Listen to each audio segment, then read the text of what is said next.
It's Friday, October 3rd, 2025, and welcome to the latest happenings inside the federal machine. President Trump announced today that Hamas has agreed to some provisions in the peace plan, including the release of all hostages, despite other parts of the plan requiring further negotiation.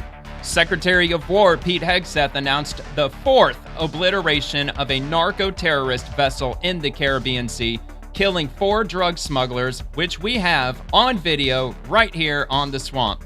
Regarding Portland, Oregon, not only is the U.S. military showing up, so is the enhanced forces of Customs and Border Patrol and more ICE reinforcements. Shits is about to get heavy in Antifaville. Secretary Kristi Noem visited the ICE facility in Chicago today, and while she was out and about, she stopped to use the bathroom at City Hall in Broadview, Illinois, and employees blocked her from entering the building and were incoherently screaming at her. Also, one of the ICE agents at the Dallas facility during the recent shooting speaks out about the incident, including him rescuing the immigrants in custody and also calling 911 for medical aid.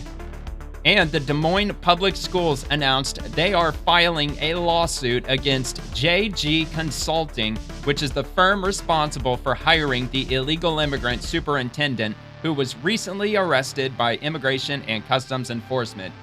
Also, P. Diddy found out today how long he will be spending in federal prison, and it's definitely not the brief stint he was hoping for. And there's lots more to get into The Swamp, so if you have just a quick sec, please like the video and subscribe to the channel. It would mean a lot to me if you subscribe. It just takes a second. If you enjoy the content Monday through Friday, that is The Swamp. And I guess I'm just going to start right away. And, oh, by the way, I do post on X. If you have a chance to stop over there, if you like getting on that platform, I also post daily episodes over there too.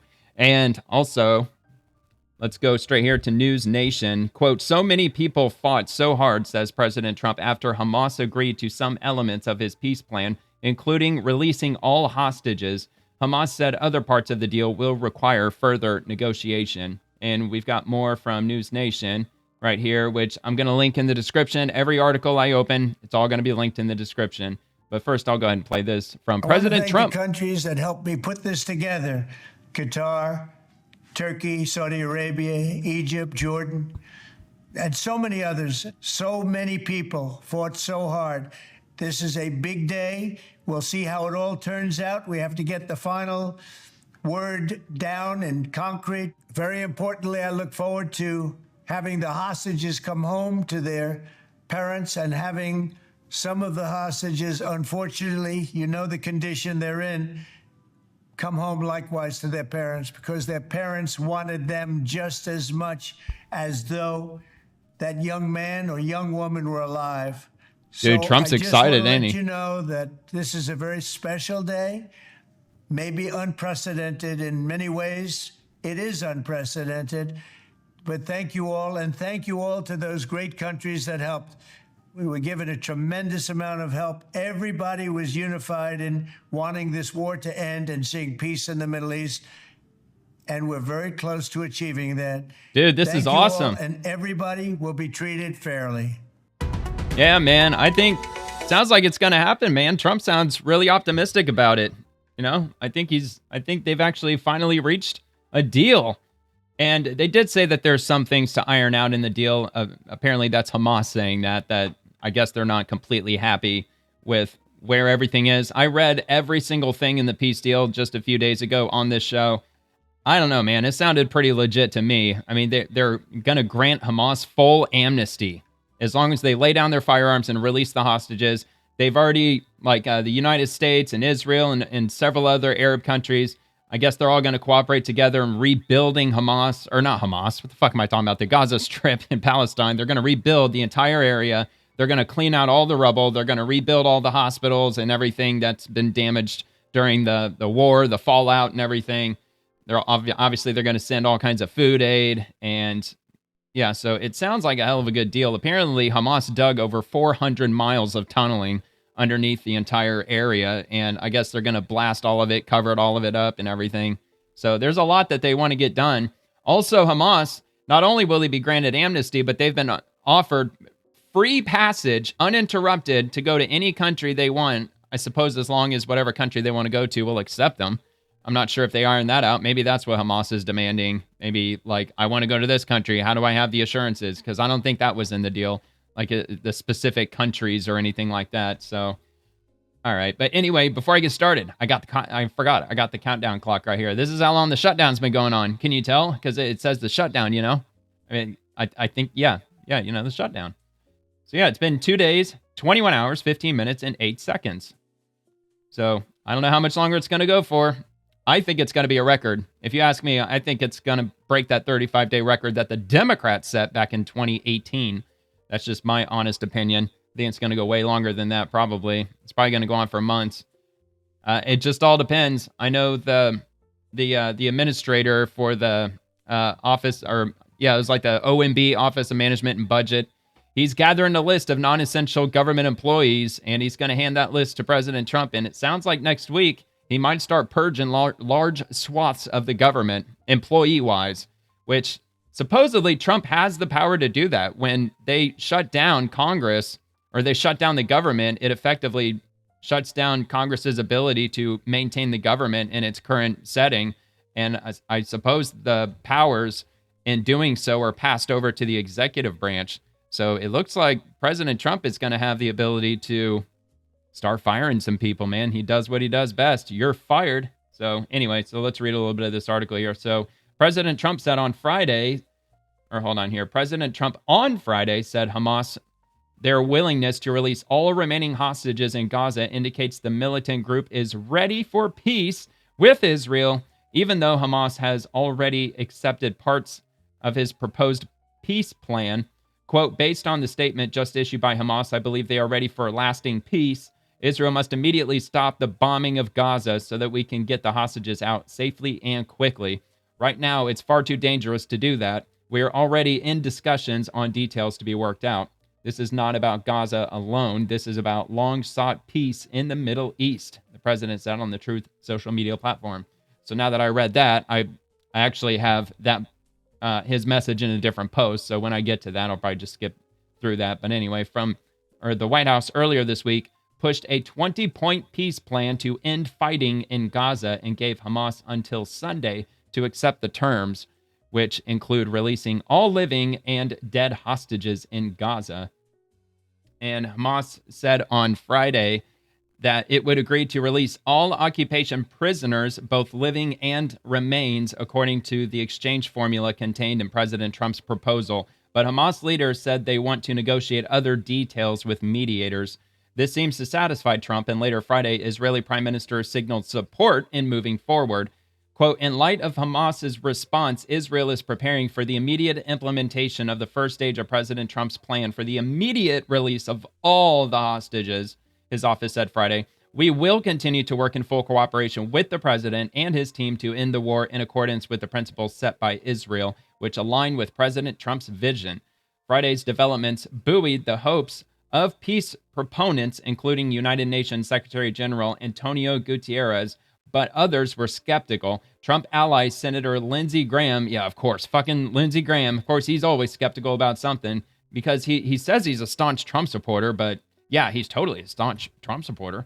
He called the statement by Hamas a classic yes, but response that ultimately rejects the president's take it or leave it deal. I mean, isn't he widely known as kind of like a warmongering type of individual? I don't know. Maybe I'm just making that shit up, but I got a feeling I'm not. Anyway, quote, no disarmament, keeping Gaza under Palestinian control, and tying hostage release to negotiations along with other problems, Graham said of the response. And families of hostages react as, Mashi Lavi, whose brother-in-law, Omri Miron, is among the 20 hostages believed to be alive in Gaza, said the potential peace deal is worth pursuing, but won't fix all problems between Israel and its enemies, at least not immediately. Quote, this is merely one phase within the larger conflict that will take decades, if not centuries more, to resolve. We saw how many centuries it took Europe to become a relatively stable place. Only in the later stages of the 20th century, Lavi told Cuomo on Friday, this is not the end of the conflict, but hopefully we can lay foundations for a better future for both the Israelis and Palestinians. Another 28 hostages are believed to be dead, with their bodies held by Hamas. Itai Chin is presumed to be in the latter category. The dual U.S.-Israeli citizen, age 19, was serving in the Israel Defense Forces on October 7th when Hamas forces entered Israel and killed more than 1,200 people, mostly Israelis, which sparked the war and humanitarian crisis in Gaza. Chen's father, Ruby Chen, told Elizabeth Vargas reports he's feeling cautiously optimistic about the Trump peace plan and the return of hostages. He added, quote, "We have been doing this for 2 years, so we're feeling somewhat numb," end quote. Israel's military campaign has killed more than 66,000 people in Gaza, most of them civilians, according to Gaza health authorities. And Reuters contributed to this report. And of course, that'll be linked in the description. There's a couple of videos here that appear to be related to it. Potential Gaza peace plan appears to move forward. How long? It's a bit long, but again, I'll link this in the description if you want to take a look at that as well. This isn't the only thing I have on this peace plan. I've got a couple other things. One from One America News. Trump says Hamas is ready for a lasting peace after accepting peace deal. Demands Israel to immediately stop bombing Gaza. It's probably going to basically be the same article. I mean, not identically the same, but damn, dude, that is fucked up.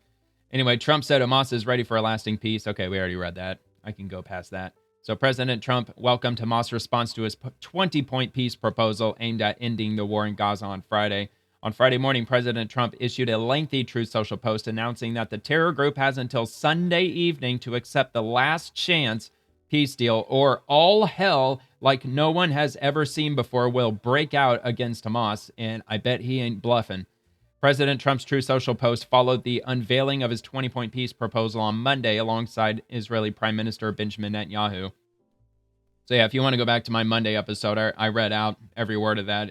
It's probably about a 10-minute read, maybe. The peace deal calls for Hamas to demilitarize and release all of the hostages in exchange for an end to the war and a path to statehood for the Palestinian people. Actually, matter of fact, let me just see if this will open it up. It looks like this will link directly to it. Just want to double check. If it is, then I'll link this as well. Yeah, yep, here it is. Well, maybe. Looks like it's definitely the short version. This is like the very short version. So they only have like brief statements each one, but I'll link it regardless if you want to take a look at that. But yeah, you can go back to my Monday episode. I laid out everything on there. All right, let's see if there's anything else. The peace deal calls for Hamas to demilitarize and release all of the hostages in exchange for an end to the war and a path to statehood for the Palestinian people. Following Trump's warning on Friday morning, Hamas released a statement announcing that it approves the proposal, although it seeks assurances in regards to the creation of a sovereign Palestinian state. So I think they were pretty clear in the plan, but maybe there's something that maybe they were kind of reading in between the lines and they didn't really see something that should have been there. I don't know. I mean, I guess I can't totally fault Lindsey Graham for being skeptical. Maybe, I mean, he's in the government. I'm not. He obviously knows something I don't know. So maybe he knows the specifics of what they're asking for. And that's probably like a huge eye roll. Like, dude, we can't make that happen, but we can maybe do something else. I don't know. So anyway, quote, out of keenness to end the aggression and genocide being carried out against our steadfast people in the Gaza Strip and stemming from national responsibility and in defense of the constant rights and higher interests of our people, the Islamic resistance movement Hamas has conducted in-depth consultations with its leadership institutions, broad consultations with Palestinian forces and factions, and consultations with brothers, mediators, and friends in order to reach a responsible position in dealing with U.S. President Donald Trump's plan, the terror group wrote. Hamas appreciates the Arab, Islamic, and international efforts, as well as the efforts of U.S. President Donald Trump calling for an end to the war on the Gaza Strip, the exchange of prisoners, the immediate entry of aid, the rejection of the occupation of the Strip, and the rejection of the displacement of our Palestinian people from it, the group continued. Within this framework and in a manner that achieves an end to the war and a full withdrawal from the Strip, the movement announces its approval of releasing all occupation prisoners, both living and remains, according to the exchange formula contained in President Trump's proposal, with the necessary field conditions for implementing the exchange. In this context, the movement affirms its readiness to immediately enter through the mediators into negotiations to discuss the details. The group also confirmed that it is willing to hand over control to a Palestinian body of independents, technocrats, based on Palestinian national consensus and supported by Arab and Islamic backing. Now, I know it's totally unrelated, but the song that I play at the beginning when I'm giving out the intro, it's called Technocrats. I just thought that was an interesting coincidence. Anyway, so finishing up, it says, as for other issues included in President Trump's proposal concerning the future of the Gaza Strip and the inalienable rights of the Palestinian people, this is tied to a collective national position and in accordance with relevant international laws and resolutions to be discussed within a comprehensive Palestinian national framework in which Hamas will be included and will contribute with full responsibility, the statement concluded. Okay, I think that's going against the 20-point plan, because I'm pretty sure in that 20-point plan, one of those items was that Hamas was going to lay down their weapons, and somewhere along those lines, they are going to have no say-so at all in the rebuilding of Palestine, especially with the governing body. It has to be an independent governing body without the involvement of Hamas. If I'm not mistaken, if I'm wrong, you can correct me in the comments, but I'm pretty sure I'm right. I mean, I read every point one by one. So, sounds like that could probably be the eye-rolling moment that Lindsey Graham was happening, or what he was going through at the time. Probably. That would have been my guess. Yeah, because they do say Hamas to be included. Well, I'm pretty sure that plan didn't say. I think they specifically said that Hamas cannot be included in that process. So we shall see. I don't know, but if they're gonna stonewall on just that point, I don't think Trump's gonna take that. I don't think, but maybe he will. I don't know. I mean, maybe he's just that set on ending the conflict and getting the hostages back. I guess we'll just have to see. But anyway, President Trump responded to Hamas's statement, saying that he believes they are ready for a lasting peace. Quote, Israel must immediately stop the bombing of Gaza so we could get the hostages out safely and quickly, which I did read this already, but right now it's far too dangerous to do that. We are already in discussions on details to be worked out. This is not about Gaza alone. This is about long-sought peace in the Middle East, Trump's post concluded. And that's it for that. So I actually am glad that I went through this, because they actually had the letter from Hamas in One American News Network, or at least in this one. The other one was from One American News Network too, but it didn't have it. Yeah, it didn't include those details. Oh wait, no, never mind. I'm wrong. No, the first one was News Nation. Yeah, News Nation. Where the hell's the Hamas letter? Yeah, this one, that's the 20-point plan that I was showing earlier. All right, moving on to the next one from RT. UK Prime Minister Starmer says Hamas's acceptance of U.S. peace plan is a significant step forwards.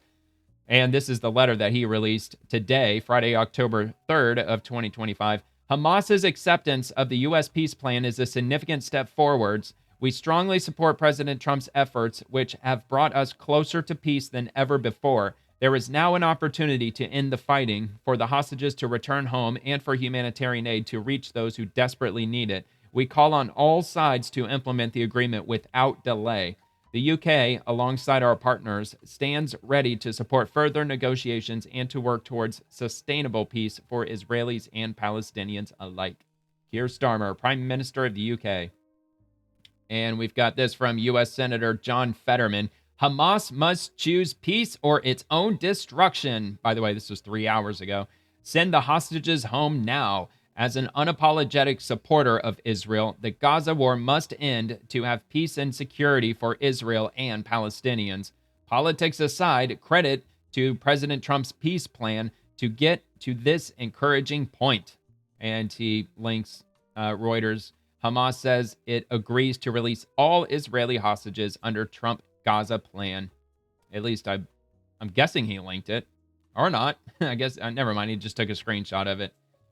But that's all right. I mean, we already got the gist of it. We got Hamas's side. We got our side. So we just have to see how things play out. This is from Senator Rick Scott. The president wants peace. Israel wants peace. The choice is up to Hamas. Accept peace and release every hostage or face the consequences. Hamas has had nearly 2 years, 728 days to make the choice of peace and release every single innocent hostage. They chose evil every time.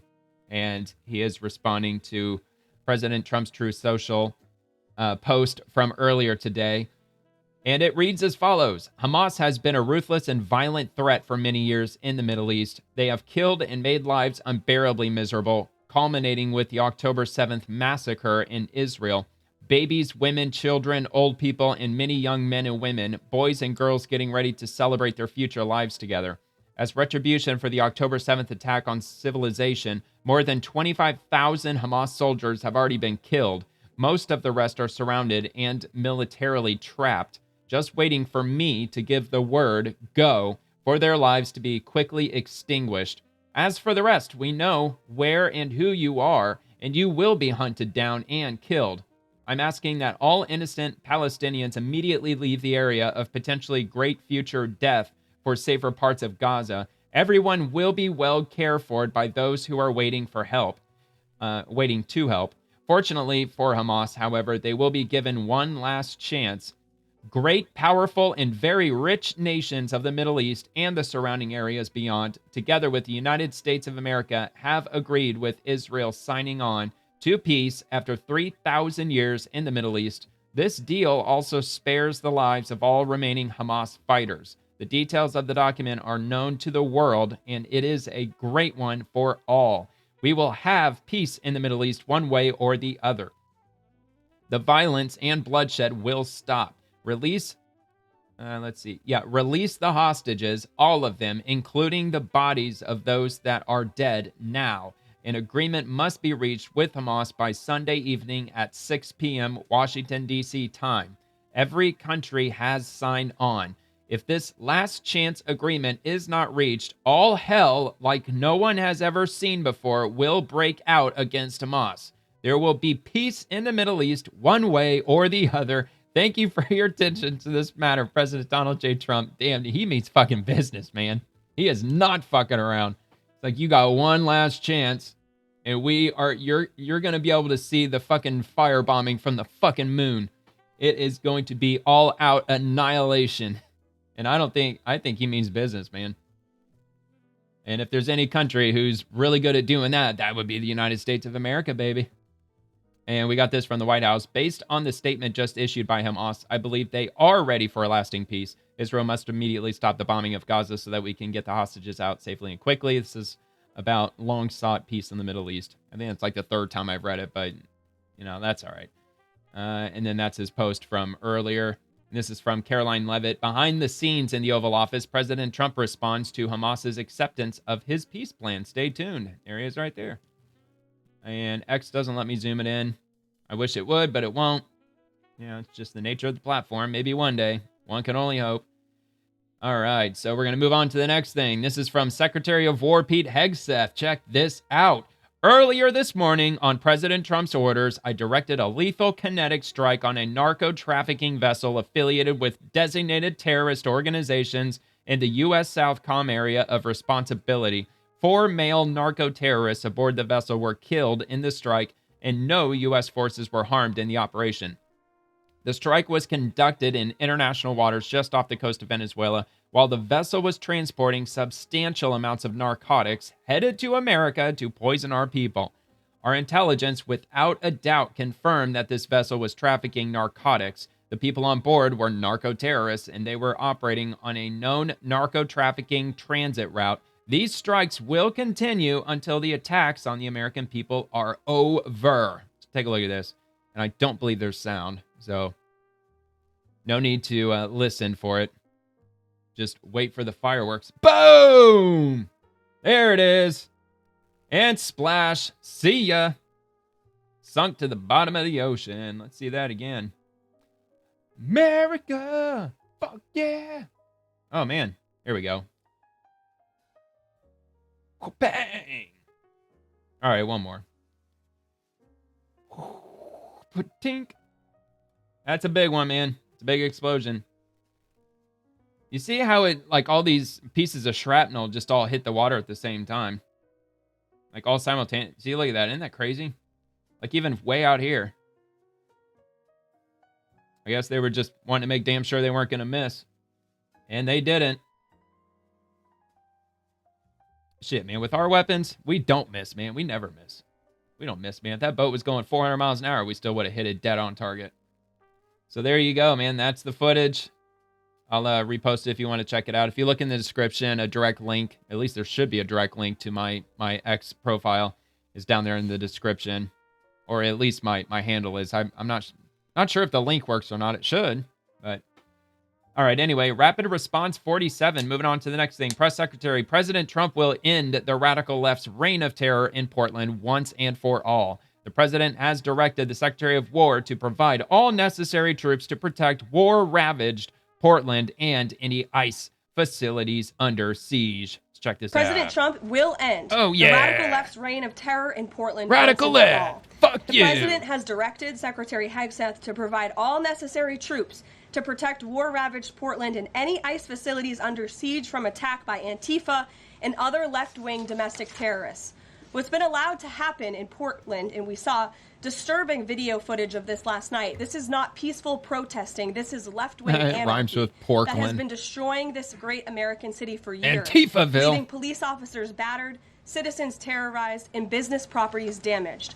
Since early June alone, Antifa terrorists have laid siege to the ICE field office in South Portland.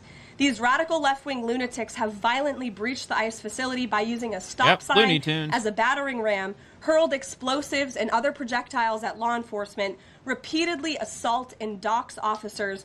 Yeah, dude, and their attempts to breach the gates and shit, it's almost laughably pathetic. How they use like fucking sticks and stop signs and flimsy ass fucking umbrellas and shit. It's almost laughable. It's like, I mean, come on, man. Do we really have to just like, mow them the fuck down? I might almost feel bad as to like how beta they actually look underneath their masks and declothed of their black garbs and their tattered clothing and their fucking wallet chains and all that bullshit. Berate their law-abiding neighbors and have even rolled out a guillotine in front of the ICE facility.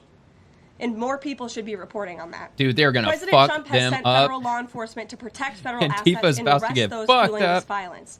Just last... No, you know what they're going to do? They're just not going to show up. They're just going to run and hide like fucking cowards. That's probably what they're going to end up doing. They're just going to run and hide, and they're just going to wait for the cavalry to go back to Washington, D.C., and then they'll come right back out. Wouldn't surprise me if that's the stance that they end up taking. Tonight, we saw an extremely troubling incident. But maybe not. Conservative We're not talking about the highest IQ individuals here. On video, being taken into custody by the Portland police after he was ambushed by Antifa and was defending himself from these assaults. But instead of arresting these violent mob members night after night after night who are ravaging this community, the police arrested a journalist who was there trying to document the case. Yes, they did. They arrested Nick Sorda. I think that's who, or Nick Sordor. I think that was his name. I actually got that post too. We'll check that out. I got the video of him getting arrested. Absolutely insane, dude. The Portland police have been ordered by the mayor to stand down anytime that Antifa is gathered anywhere. They could go into a grocery store and just grab anything the fuck they want, and as long as they're in fairly large numbers, the police don't do shit. Apparently, they're ordered not to do anything. Chaos, and everyone in this room should be extremely concerned about that. The Department of Justice spoke with that journalist this morning, and they will be launching a full investigation into his arrest. Good. This incident is part of a troubling trend in Portland where left-wing mobs believe they get to decide who can visit and live in their city. It is not their city. It is the American people's city, and President Trump is going to restore that. Yep. I just spoke with the president about this, and he has directed his team here at the White House to begin reviewing aid that can potentially be cut in Portland. We will not fund states that allow anarchy. There will also be an additional surge of federal resources to Portland immediately, including enhanced CBP and ICE resources. Oh my God, dude, they're going to get so fucked up. Prevail, and President Trump will make sure of it. Oh man, oh man. If you got nothing to do over the weekend, especially in the late night hours, you could probably tune into YouTube somewhere and watch the live stream unfold. Which there's probably going to be, I don't know what the other platforms, the other video streaming platforms out there. I mean, I'm sure there's going to be plenty of people out there streaming the event, and it's going to be really interesting to see that play out. But I just have a feeling that Antifa is probably like they're going to hear about this like huge force that's heading to Portland, and they're probably just not going to show up now. That would be my wild guess, but like I said a minute ago, we're not talking about the highest IQ individuals here, so I don't know, man. They might end up showing up anyway, but that would be quite interesting to watch. I'm definitely looking forward to tomorrow morning to see if there's any juicy footage that ended up happening tonight. That could be happening right now, actually, as I speak at least. It's 9:39 p.m. Eastern time, Florida time. And this is from Eric Doherty. Breaking Nick Sordor. Yeah, it was Nick Sordor. He faces a disorderly conduct charge after Antifa shoved him into a flower bed and someone threw a punch at him. They got mad when he recorded Antifa crying after being maced by federal agents. Drop the charge. Yeah, that's what they do. If Antifa notices that you're filming them in any manner at all, they'll try to attack you. That's part of the reason why they have the umbrellas, so they can try to shove you out of the way, and they try to block their own faces, and even though they're already masked up and all that. But all right, anyway, let's take a look at the footage. See what we got here.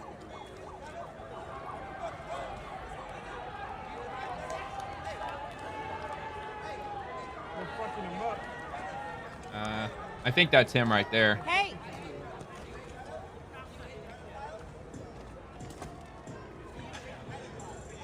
Mark's a veteran. He's got it.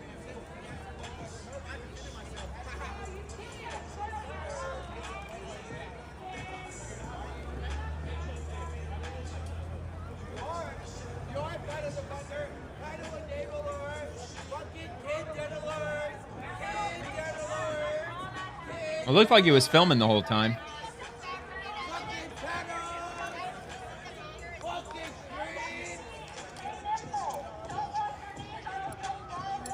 And look at Portland PD just hanging out watching people get assaulted. Yeah, that's what they do. When Antifa's there, they stand down. Portland PD doesn't do anything. They don't do anything. So I'm going to check out his profile and see if he actually posted anything. I'm sure he did. Here we go. An Antifa militant who dumped red paint on the ICE facility here in Portland was just arrested after he turned... Okay, that was back on October 1st. Even though I didn't hear about that, though. That's kind of hilarious. Following my recovery of the American flag being burned in Portland yesterday, President Trump announced that from this point forward, anybody burning the flag will be subject to a year in prison. You will be immediately arrested. Thank you for your attention to this matter. Okay. Let's see. 2 hours.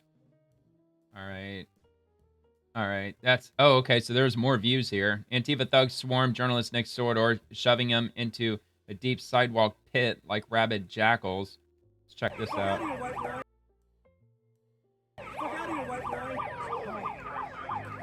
walking down the street. You ain't going nowhere. Get out of here. I'll fuck your ass up. I will fuck your ass up, punk. Get out of here. Get out of here now. Dude's fucking so out of shape. What a fucking beta. The only strength they have is in numbers.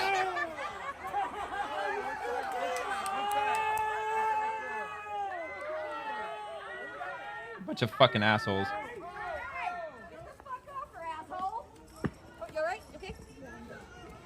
Nice rainbow color. I like your rainbow.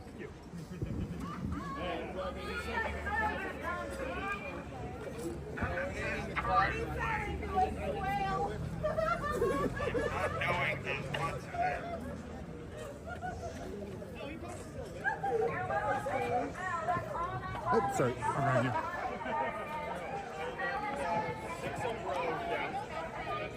There's still a lot of people out there. Stay nimble. Don't walk your knees or else you'll fall in. Oh yeah, dude, these people are 100% showing up tonight. I have no doubt in my mind. I would make a Vegas bet on it, actually. These people are not... They'll probably hide like cowards probably tomorrow. Once they get absolutely obliterated tonight. They said you walked backwards and fell. I fell into a hole. What are you talking about? Nobody pushed you. I got part of it. Hey, to bring it to you, got Get out, white boy. You want your head slammed into the pavement? Get out. I'll slam your head into the pavement. I'm sure you will. Get the fuck out of here. Get the fuck out. Nobody can understand what the fuck you're saying. I saw that dude out there the other night. I was watching a live stream on Sunday, I think. And that dumbass was out there talking shit.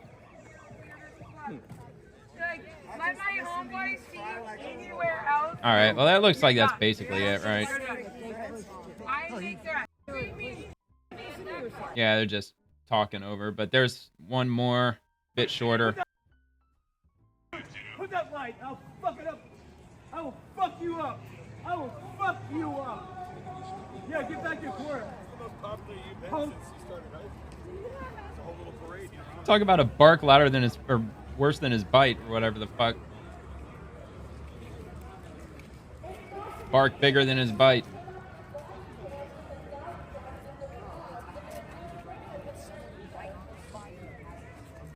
Isn't that crazy how, like, after, like, that whole incident that we just watched, that 3-minute video, he got arrested for that. The dude that fell down, he was the one who got arrested. What the fuck? It's fucking ridiculous. Well, I don't know if well, maybe I don't know if they actually listened to Tim Pool specifically, but he said he's calling on the Trump administration to launch a legal challenge against Oregon following the arrest of Nick Sordor, and if necessary, deploy National Guard. I mean, they are doing just that. Caroline Leavitt addressed the news media, the national news media, that they are doing just that. So that's quite interesting. I've been in direct contact with top officials at DHS. What's coming in Portland is unprecedented, all thanks to Portland police exposing themselves by arresting journalists. Great work, Portland. Wow. I think they were probably going to show up regardless, but yeah, that certainly didn't help at all that they arrested Nick Sordor. I mean, look, he's got how many? Yeah, 1.2 million followers. He's fairly well known on here, to say the least. I mean, I see his stuff all the time. But anyway, so I don't really think there's probably much else on there with regard to that. I mean, I didn't really go much further than there. Send a letter to okay, so there's more details, like sending letters. But yeah, you can check out his profile and see all the other info. And Andy Ngo is chiming in on the situation. He's the Antifa expert. He's been assaulted by them, I'm sure, several times at this point.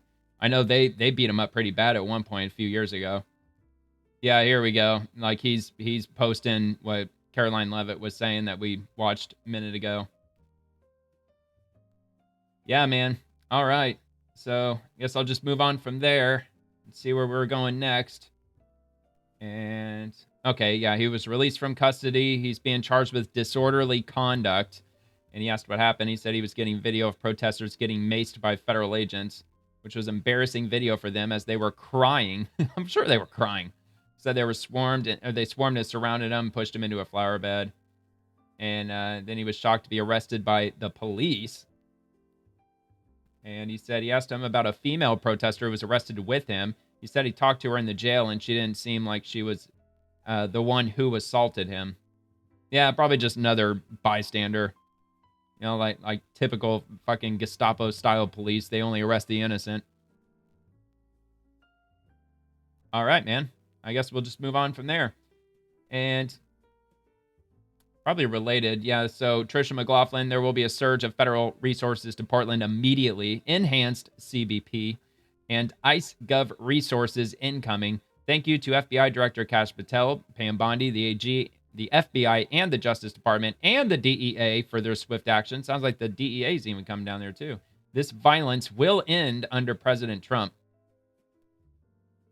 I might end up staying up all night watching this, because there's got to be people down there live streaming. I was watching on Sunday when nothing was happening. It was just look, I think that was the day after Trump announced that he was sending troops down there, but there were no troops down there on Sunday. There wasn't really anything going on. ICE wasn't out there. It was like at midnight, it was like 9:30 Portland time. But nothing was really happening when I was watching on Sunday, and there were over 200,000 people watching.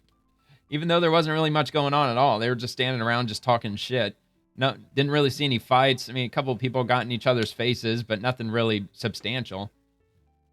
Anyway, speaking of domestic violence, that's probably not the best way to put it, but domestic terrorism, how about that? U.S. Immigration and Customs Enforcement. Violent protesters continue to obstruct official duties outside our Chicago facility. One anti-ICE agitator violently grabbed the mask of an ICE Special Response Team officer, pulling out the hair of his beard. Damn. It's only 3 seconds, but I'll loop it a couple times. So yeah, you'll see him right here. See it right there? Rips off his mask because she watches mainstream news all day. And mainstream news keeps demanding them to take off their masks. Take off your mask. What are you hiding? You're secret police. Stop being the secret police. Take off your masks. That's what the mainstream media and the politicians keep saying over and over and over again. Hey, at least we got a Trump supporter down there. That's cool. Keep America great. You know, I guess there's one down there. Pushing back against the terrorists. All right. And yeah, there's no word on if they were arrested or not. I don't know why they wouldn't have arrested her on the spot. That's obviously assaulting a federal officer, which comes with up to a 20-year prison sentence in federal prison. Federal pound me in the ass prison. All right, Secretary Kristi Noem, my team and I were just blocked from accessing the Village of Broadview Municipal Building in Illinois. We were stopping for a quick bathroom break. This is a public building. The Village of Broadview receives at least $1 million in federal funding each year. This is how J.B. Pritzker and his cronies treat our law enforcement. Absolutely shameful. And she's responding to Benny Johnson, who actually dropped the footage. And it says, breaking, DHS Secretary Kristi Noem was just barred at the doors and screamed at while trying to enter Broadview City Hall. Secretary Noem says this is the everyday reality for officers in cities led by Democrats like Governor J.B. Pritzker, facing attacks and harassment just for doing their jobs and trying to maintain order. Quote, this is what we have to put up with every single day, end quote. Quote, all we're doing is getting criminals and terrorists and heroin and gang members off the streets to make families safer, end quote. Yep. Because the Democratic Party is in fucking chaos. They're absolutely in chaos. Let's take a look at this.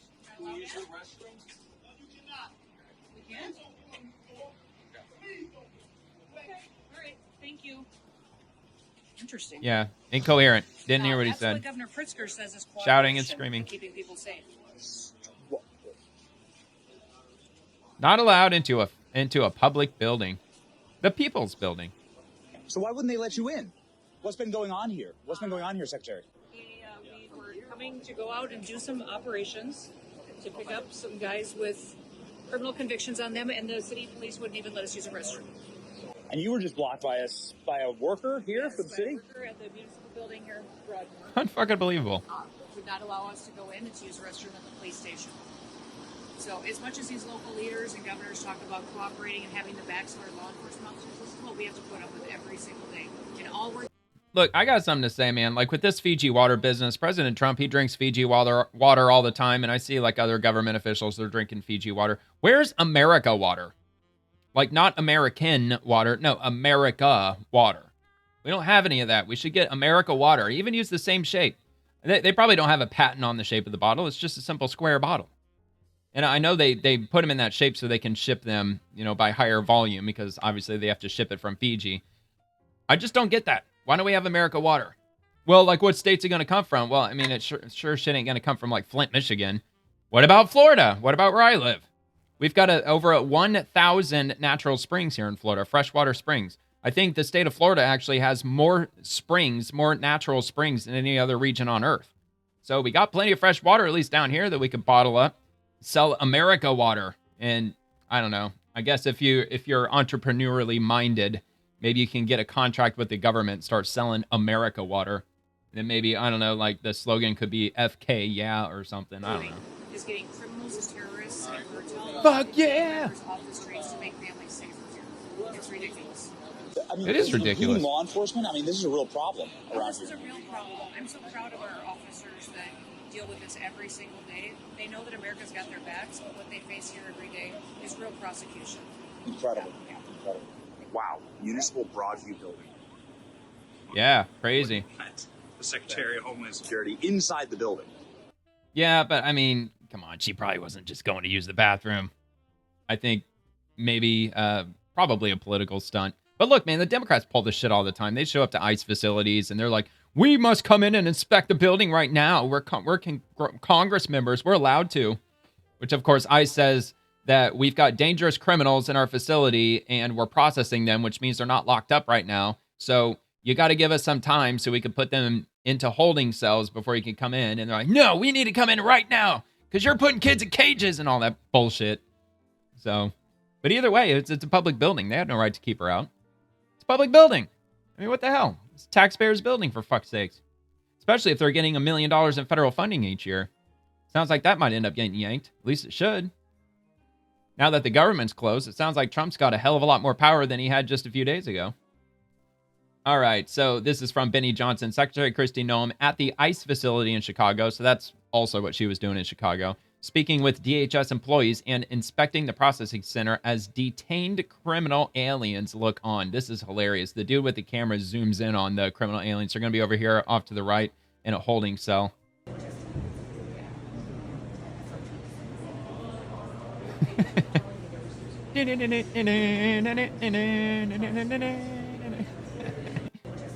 All right. Yeah, they didn't look too happy. Do they even know who she is? I don't know if they're like, wow, she's kind of sexy. No, dude, that's the freaking secretary, man. Anyway, of Homeland Security, by the way. All right, U.S. Immigration and Customs Enforcement, Jose Alfonso Martinez Antonio was convicted of first-degree aggravated sexual assault of a child. And this is at ERO Chicago, the official account for ICE Gov Field Office in Chicago. They sent him back to Mexico this week. When you see Broadview, Illinois protesters violently demanding we free detainees, this is who they're defending. They're defending this piece of shit.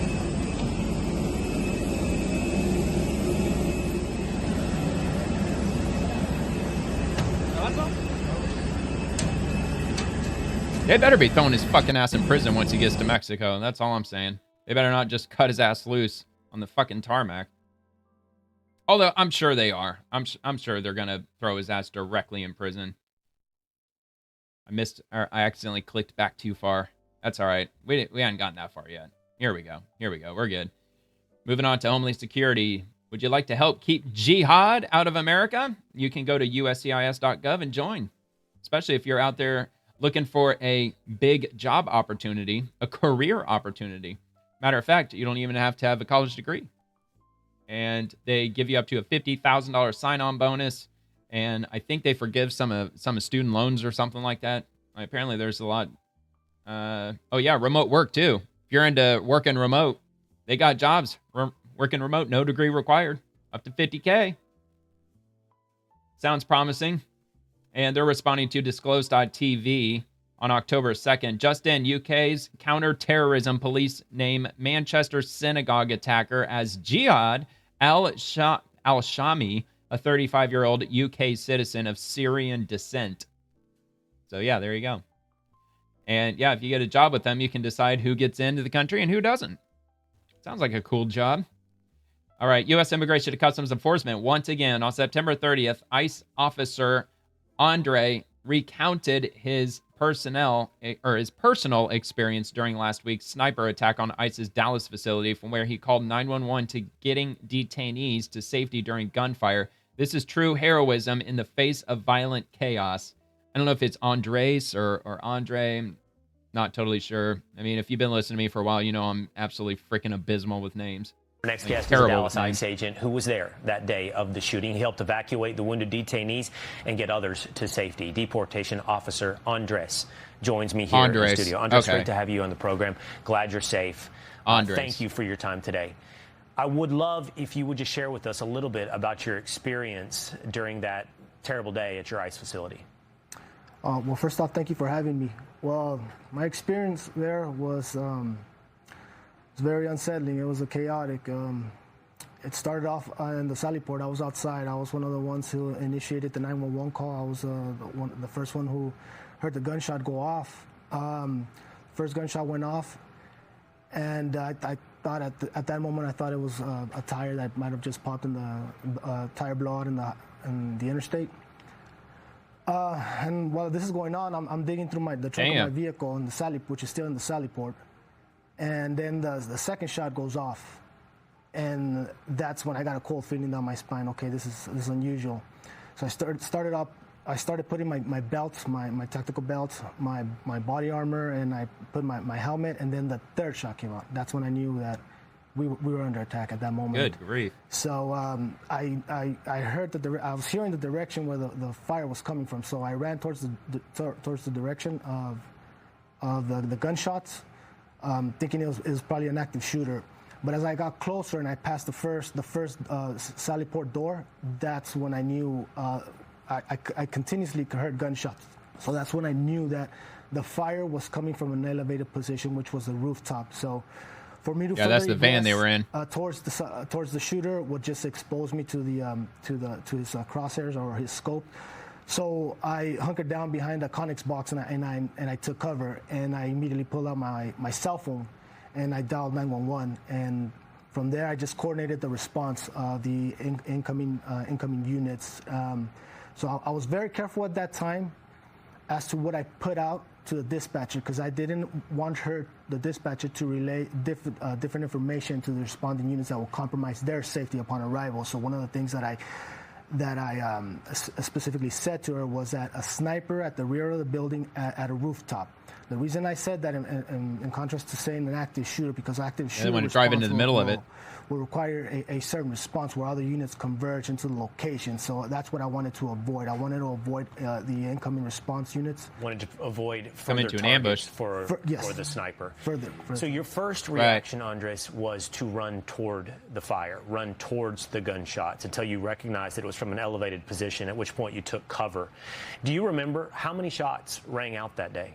There was a lot of shots. I didn't keep track, but at least over a dozen. And they were it was not rapid fire. It was continuous, like every 5 seconds. Yeah, it was a bolt action rifle. To me, like he was taking precision shots, and I could hear the shots, the bullets impacting around me. How quickly did you know that he was actually causing human toil, human damage? So I could only assume that he was hitting his targets. I could only assume at that time. But well, yeah, especially if you assume he's a sniper. Going on, the vans eventually pulled up. The two vans, I saw them pulled up to the Sallyport entrance, and they were having trouble getting through the gate. And I looked at the driver, and I asked him, "Are you guys hit?" I asked him if they were hit, and he told me. That's when he informed me a few individuals in the van, a few passengers were shot. So the gate opened. They managed to pull through. I remained put because I was coordinating the response of the arriving units.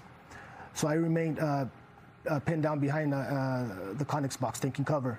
Both of the vans, they made it through the gate, and I can see that they were slowly unloading, but the passengers were trying to get out, and they were just confusion and chaos.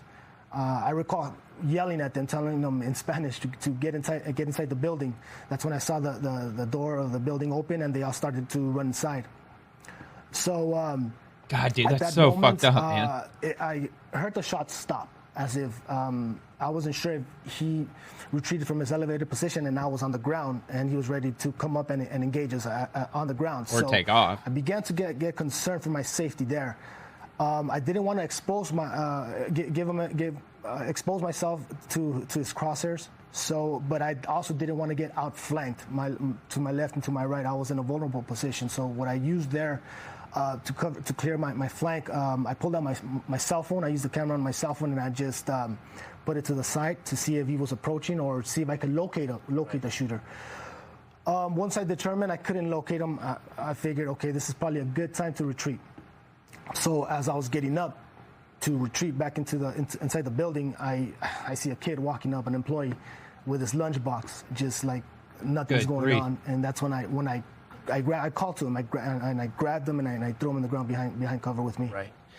We're down to about a minute left in the show, Andres. I want to first say, should we run out of time, thank you. Thank you for what you do. Thank you for sharing this story with us today. Thank you for what you did that day as well, not just saving your own life, but helping to save the lives of others. I do want to ask you, you're going here today by simply one name. You're not sharing your last name. You are bravely sharing your face. Shouldn't. You hear some of what is being said about ICE agents. I just wrote it down from the governor of Illinois. Jackbooted thugs intending to cause fear, chaos, and mayhem. You lived through fear, chaos, and mayhem that day. What does it make you feel about the climate around ICE? Well, it's getting worse by horrific. the minute. I can see that the attackers are increasing their methods to inflict chaos and violence against us. Yeah, damn. It sucks they cut it out, or they cut it off right then. I was hoping they'd be able to wrap that up, but man, what a crazy story, man. Man, it's good he was able to share it. I was honestly kind of surprised when I saw that they were, well, I guess, like really authorized to talk about it. I wasn't sure if we'd ever hear any first-person accounts as to what happened that day, but yeah, absolutely crazy. I didn't hear anything from him with regard to them exchanging fire with the sniper. So did the dude blow his own head off or what? I'm assuming that he did.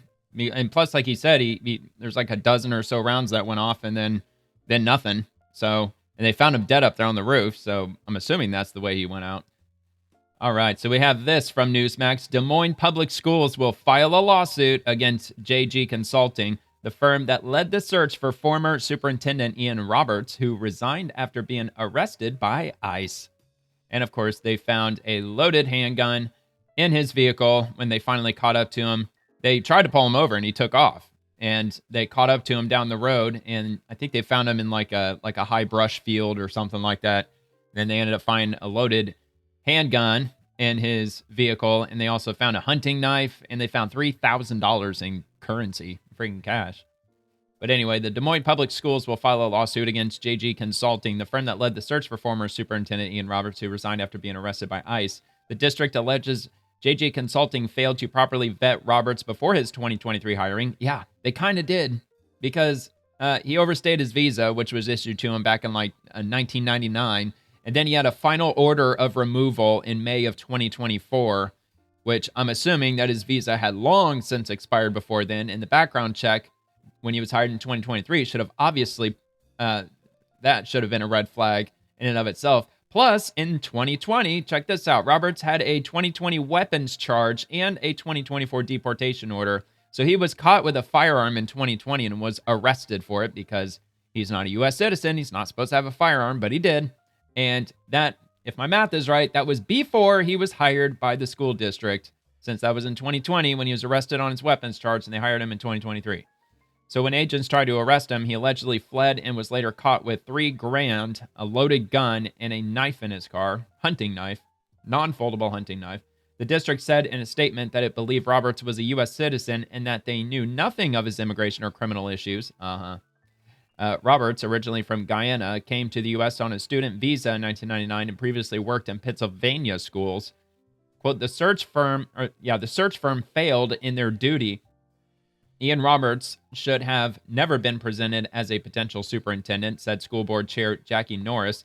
JG Consulting's contract required them to bring all known information of a positive or negative nature to the board, and since that did not happen, the board will pursue aggressive legal action in accordance with the law. The lawsuit claims JG Consulting breached its contract, which required comprehensive criminal, credit, and background checks. The district is seeking a jury trial and damages for reputational harm. You think?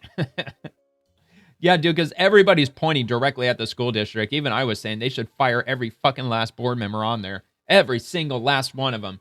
Because the only conclusion that we could come to is that we're in a hyper-partisan society, and it seems that, school districts in many, if not most parts of the country have been hijacked by the woke, cultist, freaking progressive left. And they hired him because he was a DEI hire. And yeah, we know he's an immigrant, but we're just not going to tell anybody, that kind of thing. So yeah, reputational harm.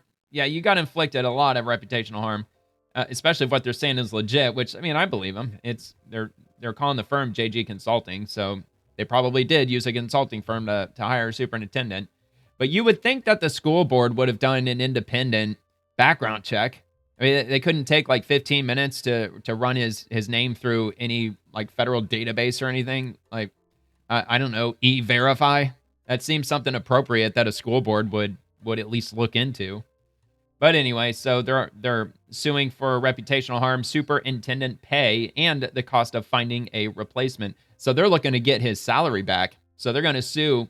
What was it? I believe he was getting paid $300,000 a year. That was his salary. So it looked like he got, I don't know, almost 2 years worth. So he got probably at least $500,000, which this consulting firm might be on the hook to pay. Let's see. And the cost of finding a replacement. Let's see. Roberts, who took over in July of 23, lasted just over 2 years before resigning. The case comes as districts nationwide face leadership shortages and growing pressure on school boards to avoid costly missteps. Des Moines has appointed the interim superintendent while restarting its search for permanent leadership. Look, all you got to do is just get all the woke progressives out of your school systems. Get rid of them. They're extremely easy to identify. They usually have lots of weird tattoos, usually like either devil tattoos or like weird, I don't know, like freaking weird lefty tattoos. I don't know. I'm not a tattoo guy, but the septum piercing is also a dead giveaway. The blue hair, the pink hair, also a dead giveaway. They often wear rainbow framed glasses. You know, there's certain identifying markers there, plus the obvious where they've got the trans flag up in the classroom or the LGBTQ flag up in the classroom. Maybe, well, whether if it's just the standard old school rainbow flag or if it's that weird like culty triangle rainbow flag that has like all these ridiculous colors all represented. Plus they've got the circle in the middle of the triangle, which is supposed to represent a butthole or something like that. I don't know. Anyway, so that's one thing they should be looking out for. They should be going through their entire school system and just getting rid of anybody and everybody who identifies with what appears to be a fucking cult, because they shouldn't be teaching children. They should be sticking straight to the curriculum. And there's a reason why only 30% of 8th graders across America today are proficient in English, adequately proficient in English. Only 30%. It's probably because a lot of them are not being adequately taught. Instead, they're being fucking indoctrinated. So that's what I think they should be doing. Just my opinion. Again, I'm no expert. I'm just some dude on YouTube.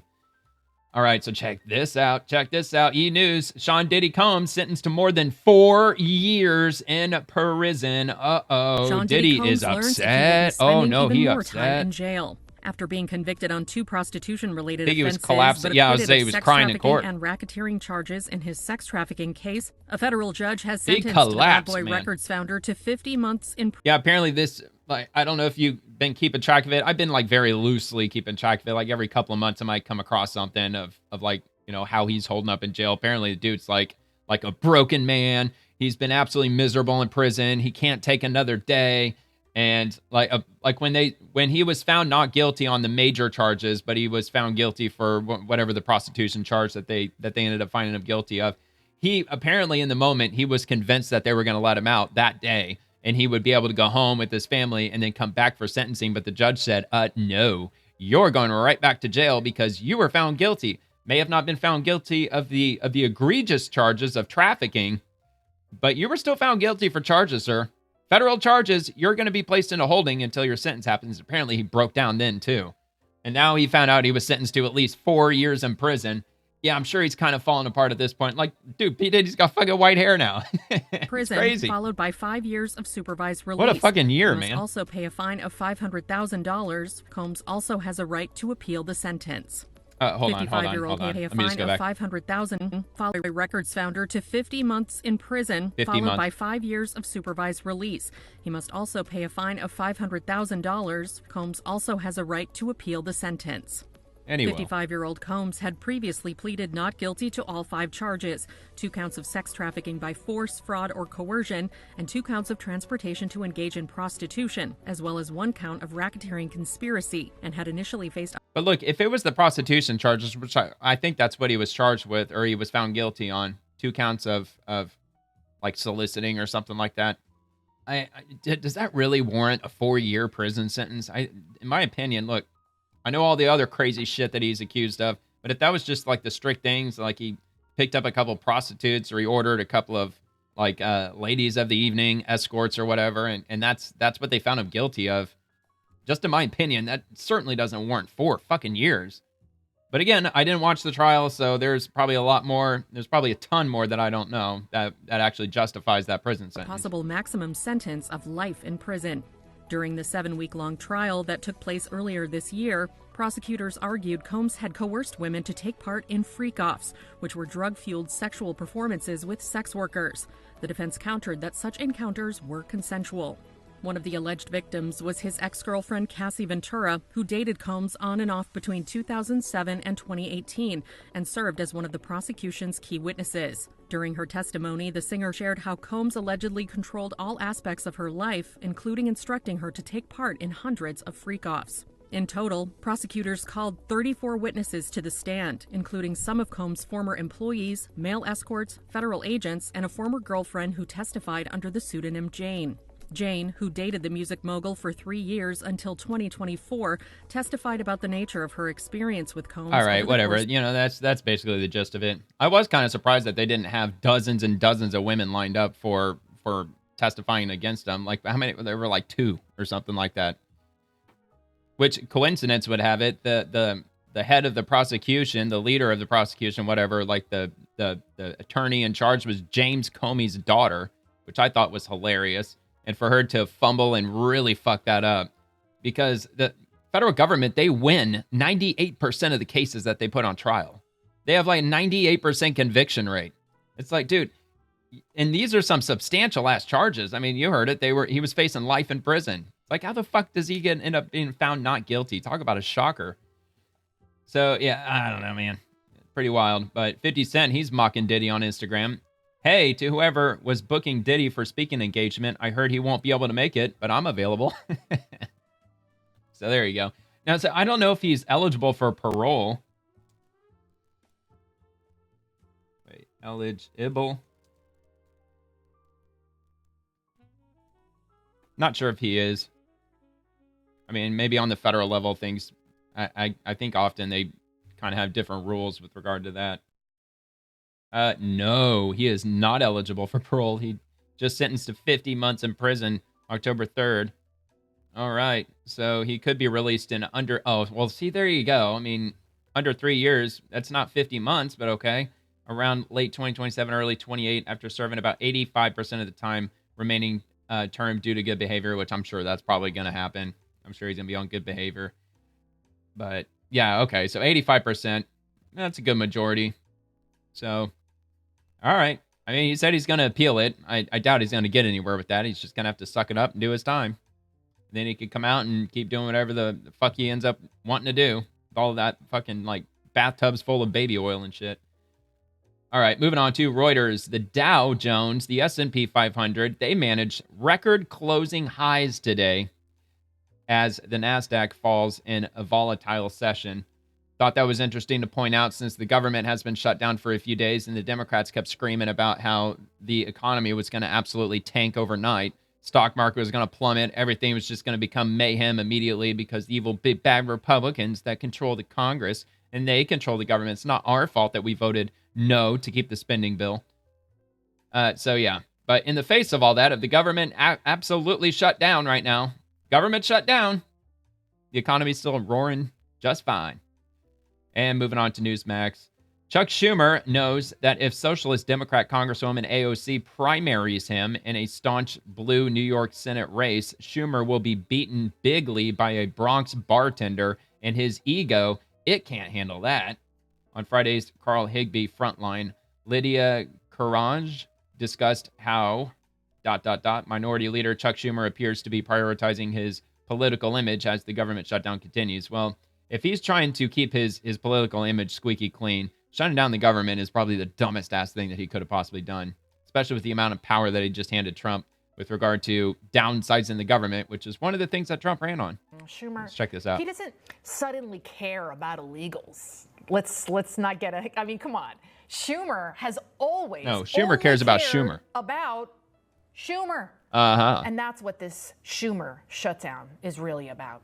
Chuck Schumer knows that if Schmuck. Socialist Democrat Congresswoman AOC primaries him in staunch blue New York Senate race, Schumer will be beaten bigly by a Bronx bartender. And his ego, it can't handle that. That would be fucking hilarious if AOC becomes a fucking senator. Hundreds of thousands of That would be Americans hilarious, without a paycheck and maybe even a job. So Schumer can appear to be as radically left as AOC.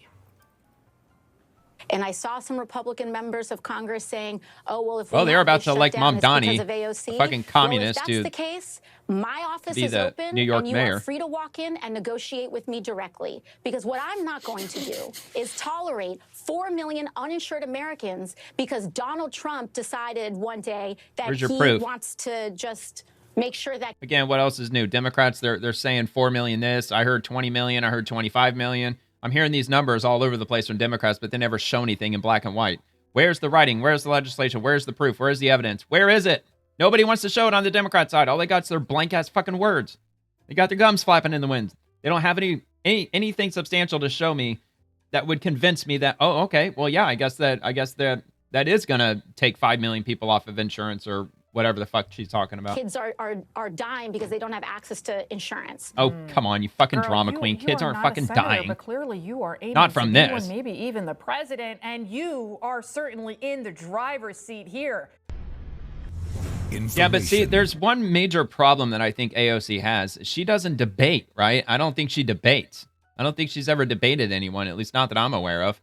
Not without it probably being very, very heavily choreographed or constructed in a very careful way around her. And when you're running for Senate, you're going to have to do some debates. And I don't think she's going to do all that well in debating, especially if she's going to have to debate a Republican, which would be really interesting. It doesn't sound like that's probably going to end up happening, right, in the state of New York. I don't know how that works. Pretty sure in my state, there's a Democrat and there's a Republican running for the Senate, and they end up debating each other at some point. So, I don't know. I guess we'll have to see. That would be it would be hilarious, man. That would just solidify the clown world that we're living in if she actually fucking wins the Senate of New York. It's hilarious. All right. From RT, chilling body cam from the Grand Blanc church shooting. I can't remember if it's Grand Blanc. Anyway, shots fired inside the building. Cops tell the attacker to drop the gun, and then they open fire. So this was the Catholic school shooting that happened up in Minnesota recently with the twins and the shooter. South end of the building. South end of the building. God, what a piece of shit. This motherfucker. I got your back there, man. Yeah, stay there. Shoot him. Get back, get back.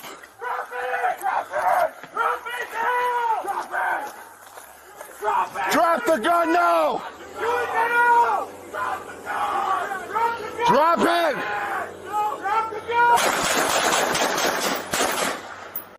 Fuck, man. It's probably too hot for YouTube if they actually showed it. I was like, where the fuck is he? But no, that's all right. That's all right. It's okay, YouTube. You can calm down. They didn't show anything. All we heard was the sound of the gunfire. But yeah, man, absolutely crazy. And I actually heard that they showed up real quick, too. Like, their response time was like 2 minutes or something. Like, they were there real quick. Thank God. But, yeah, absolutely crazy. Oh, wait, no. Hold on. I got this wrong. That was the, no, hold on. I got my stories mixed up. No. That wasn't the Catholic Church. That was was this the Mormon Church? Is that what it was? I think it might have been the Mormon, because now they're showing the fire. Yeah, that was the Mormon Church. No. Well, now I don't need... Yeah, Grand Blanc Church, Blaze, Bird's Eye View. Yeah, okay, Grand Blanc. I thought it was called like the... Yeah, here we go. Mormon Church ablaze after the mass shooting. I wasn't aware it was the Grand Blanc Church. Grand Blanc. Isn't that the name of the city, though? Because I thought it was called like something Mormon Church, or like Jesus Christ Latter-day Saints or something.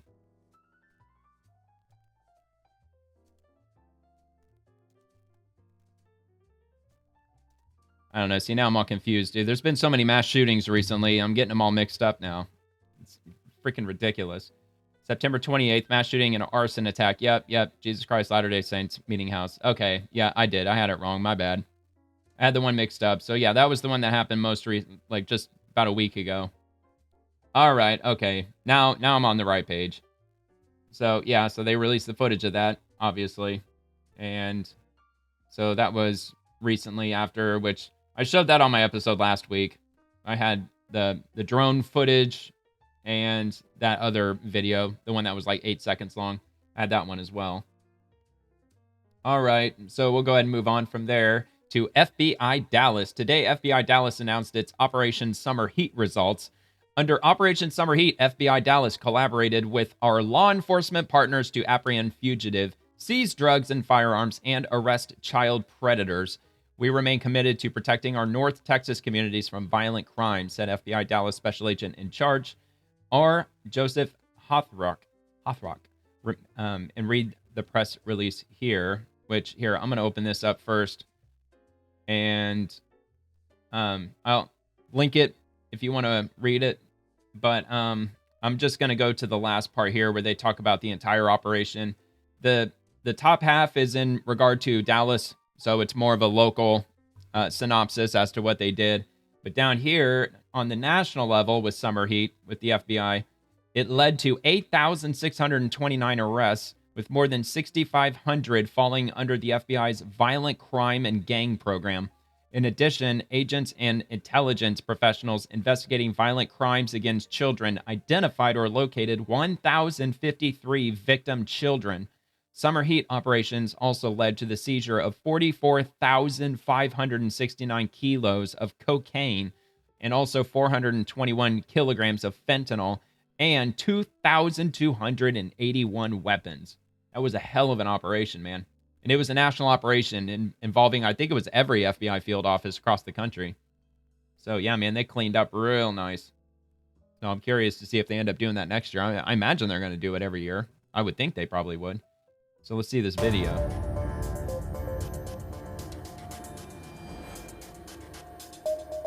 It's like some just general data. Some footage, or some, image. Yeah, there's some footage.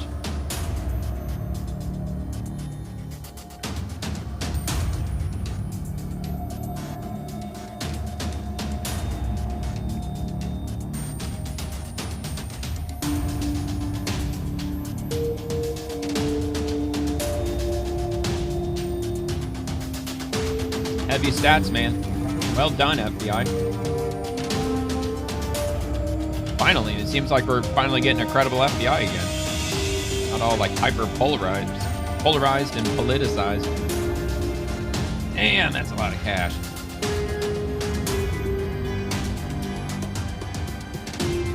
All right. What'd you never think about just taking a few off the top, you know? Buy something for the wife, for the missus, or the mistress, I mean. All right. Select Committee on China reports indicate that China wants to eliminate national security restrictions on its investments in the U.S. Yeah, I'm sure they'd want to. But China's playbook doesn't change. Its true desire is to take advance of our industry and knowledge, stealing innovation and threatening jobs. I think they meant to say take advantage of our industry.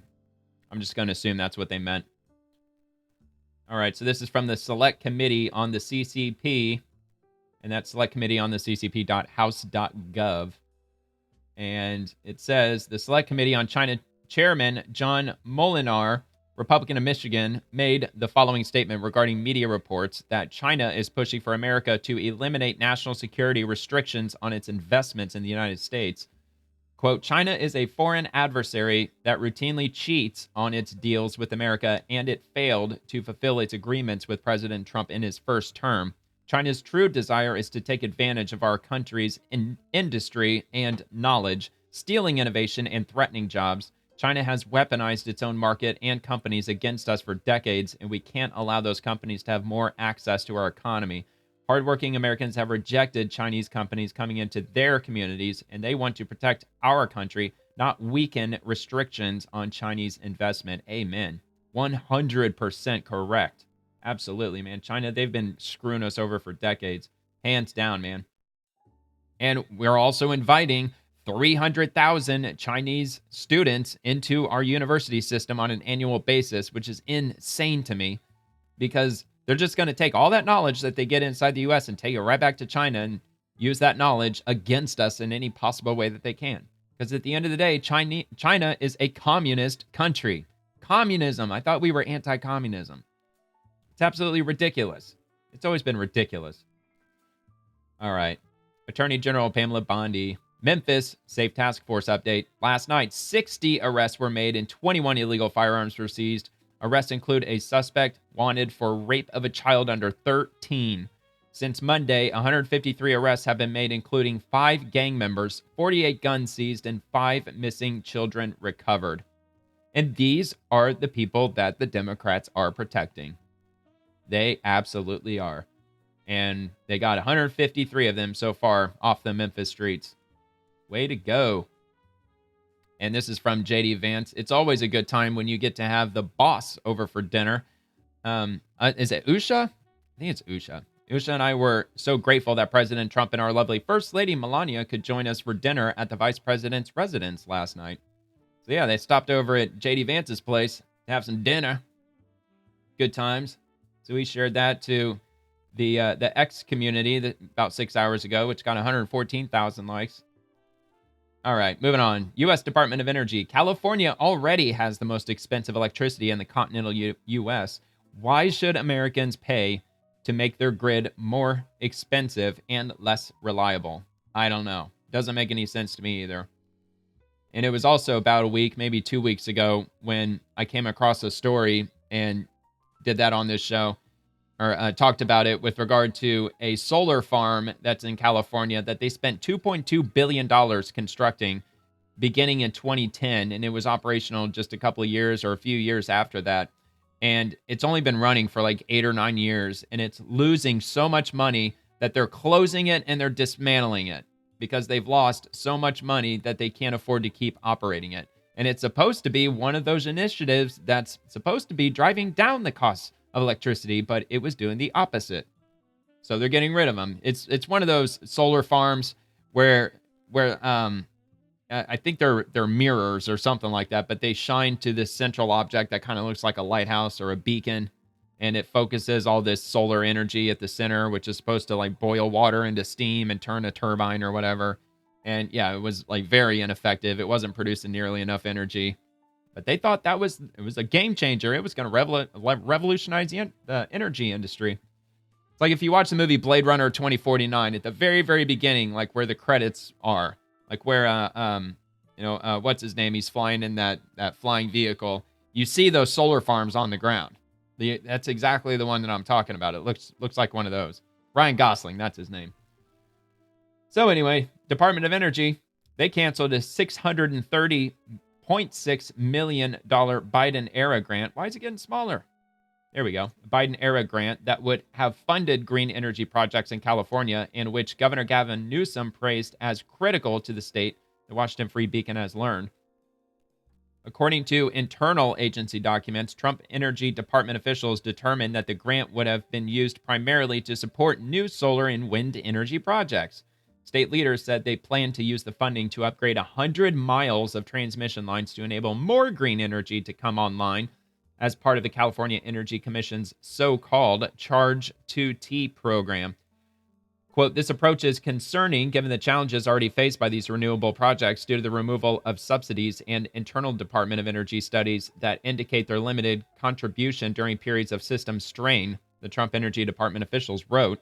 The Biden administration announced the grant in August of 2024. Newsom and Rep. Nancy Pelosi and Senator Alex Padilla immediately praised the funding. Quote, this funding is critical to our efforts to build a power grid that ensures all Californians have access to cleaner, cheaper, more reliable electricity, Newsom said at the time. Pelosi added that the grant would pave the way for America's clean energy future. And Padilla said it would deliver clean energy while creating new green jobs. Well, I'm pretty sure building solar panels isn't exactly a clean process. Anyway, if it's a day ending in Y, it's another day Trump and Republicans are targeting blue states, wrecking our power grid, cutting jobs, dirtying our air, and clogging our lungs. Daniel Villasenor, a spokesman for Newsom, told the Free Beacon in a statement. The grant, meanwhile, is one of the hundreds of grants worth a total of $7.5 billion that the Department of Energy said it is canceling in an announcement on Wednesday. The agency has not made the list of grants public. It is part of President Donald Trump's broad push to roll back green energy funding and forward his green dominance agenda. Trump and Energy Secretary Chris Wright have argued in favor of more natural gas and coal and nuclear power plants, which they say are far more reliable than weather-dependent wind and solar projects. Quote, President Trump promised to protect taxpayer dollars and expand America's supply of affordable, reliable, and secure energy. Today's cancellations deliver on that commitment, Wright said in a statement Wednesday evening. And they're 100% correct. 100% correct. The wind's not always blowing. The sun's not always shining. Sooner or later, they're going to need alternate forms of energy aside from green energy. They're going to have to rely on something. And if they're going to have to do that, you might as well just use that from the get-go, since you're going to get 24-hour electricity out of those different methods. I just think nuclear. Keep building those small modular nuclear reactors. They're going to start building those on the assembly line in the next couple of years. That's going to revolutionize the energy industry. All right, Rapid Response 47. President Donald J. Trump's Truth Social account. I am pleased to advise that I reversed the cuts made to Homeland Security and counterterrorism for New York City and state. It was my honor to do so. Thank you for your attention to this matter, President DJT. And from U.S. Treasurer Brandon Beach, no fake news here. These first drafts honoring America's 250th birthday and the President of the United States are real. Looking forward to sharing more soon once the obstructionist shutdown of the United States government is over. And he's replying to Stephen Guest. Look at this. Attention all patriots. America is back. And so is the $1 coin. President, real Donald Trump will forever be the face of America's 250th birthday, thanks to Secretary Scott Bessent and Treasurer Beach, which is very cool. The $1 coin. Hopefully it's not one of those, we're only going to print like 20,000 of them for an ultra limited time that you can buy on some TV commercial for like $150. No, I really hope that they're actually going to mint these so you can actually, show up to your bank or your credit union and actually request like a roll of them or something. You know what I mean? Like how they made the Sacagawea coins back in the day. Hopefully that's what they're doing, because I want one of these. And moving on to Gutfeld. If you happen to have cable TV, and if you're going to be watching TV, actually probably as this video becomes available on YouTube, it's probably going to be on. Fan favorite, EPA Lee Zeldin is back, and he's on the set for tonight's show. Tune in at 10 p.m. on Fox News. Yeah, it's actually on right now. It's 10:35 right now, so it's already going to be over, which that's not all bad. As soon as you're done watching this episode, you can jump over to Gutfeld's YouTube channel. I'm sure he's going to have the segment over there, or you can just, I don't know, search for it. I'm sure you'll find it on YouTube. Somebody's going to put it up. If it's not him, it's going to be somebody. Anyway, here's Lee Zeldin. It's EPA Administrator Lee Zeldin, and we are on the set of Gutfeld. Listen, I came up to Manhattan trying to buy some sombreros for some friends down in D.C., and if you stop here at Gutfeld, it's going to be an epic show tonight. Make sure you tune in. All right, and I probably will. I'll probably check it out later tonight. So, good news on that, I suppose. Well, he's rolling back. The thing that I'm most glad about that he's doing in the EPA is that he's rolling back the gas mileage regulations for motor vehicles, which means that the automotive industry should be bringing back V8 engines in trucks and in passenger vehicles and all that good stuff, because now they're not going to require all of our vehicles to get a minimum of like 42 miles to the gallon, including pickup trucks. It's fucking insane. Can't believe they're doing that. That's why our vehicles are so shitty today, because they're trying to redesign everything to try to conform to the mile per gallon standards that the EPA set up under fucking Biden and Obama. It's a catastrophe, really. So if you ever wondered why the new vehicles, why they're mechanically shitty beyond belief, that's why. That's most likely why. Anyway, this is from yours truly. I looked this up earlier today, and I thought this was interesting. So there were no, which I already knew this, I just wanted to make this apparent.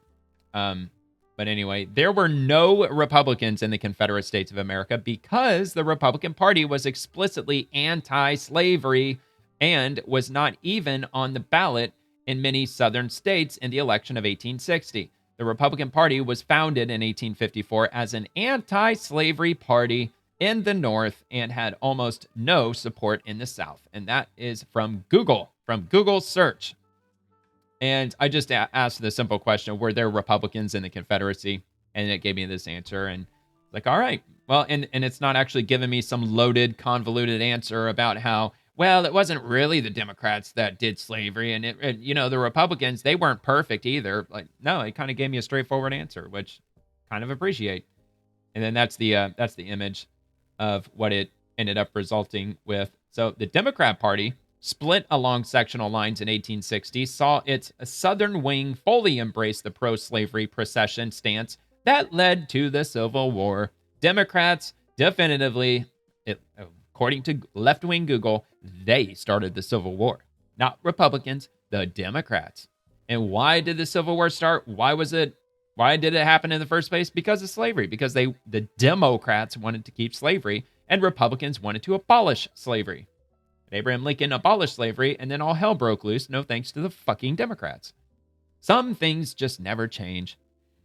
All right, rapid response 47. We'll speak slowly to Melissa Golden can understand. Speak slowly so she can understand. The feds pay 60% of Medicaid costs for the most vulnerable Americans for whom the program is intended. Before the One Big Beautiful Bill, states could get 90% reimbursement on emergency care for illegals. Democrats want to bring that back. And 90% is greater than 60%. So Melissa Golden, she is the news verification reporter at the Associated Press. Of course she is. And let's see what this says here. So Caroline Levitt repeats false claim about free health care for illegal aliens by Melissa Golden. After opening the briefing by claiming that the Democrats continue to recklessly hold the American people hostage over their demands to give illegal aliens free health care, Leavitt was asked to explain the disconnect between this claim and the existing law that prevents people in the U.S. illegally from receiving federally funded health care. Leavitt responded that Democrats' proposal would require Medicaid to pay more for emergency care provided to illegal aliens than Medicaid does for American patients who are disabled, elderly, or children. Hospitals receive Medicaid reimbursements, which would be reduced under Trump's bill for emergency care that they are obligated by federal law to provide to people who meet other Medicaid eligibility requirements, but do not have an eligible immigration status. These payments do not go directly to patients, and such spending accounted for less than 1% of total Medicaid spending between fiscal year 17 and 23. So, I don't know. Take that for what you will, I guess. All right. I'll just move on from that. And we're going to head to Scott Turner. This shutdown voicemail has been playing on repeat for Americans in need for over 60 hours, really 66 hours at this point. Americans seeking HUD's assistance will continue to be met with this message while liberals in Congress persist with their government shutdown. So we'll hear what they're saying on their voicemail. You have reached the U.S. Department of Housing and Urban Development's Emergency Information Hotline. The radical left have shut down the government, hurting the American people. Headquarters and field office operations are suspended. HUD is using available resources to help Americans in need, despite this lapse in funding. The Trump administration is fighting to reopen government and hopes to update you soon. Please do not leave messages on this hotline. This message will be updated when the government reopens. Wow. We're sorry to inform you that the government has been shut down by the radical left. Hey, I think that's amazing because that is the truth. That is what happened. Look, if Democrats don't want to take ownership of the shutdown, they have to at least concede that it was the radical left base that insisted they do so. But of course, they're not going to say that either. You know, I'm just saying. Anyway, from Dr. Roger Marshall, just like in the private sector, which currently has 8 million open jobs, no one is guaranteed a job for life. Federal employees, like anyone else, serve in positions that can change with time and need.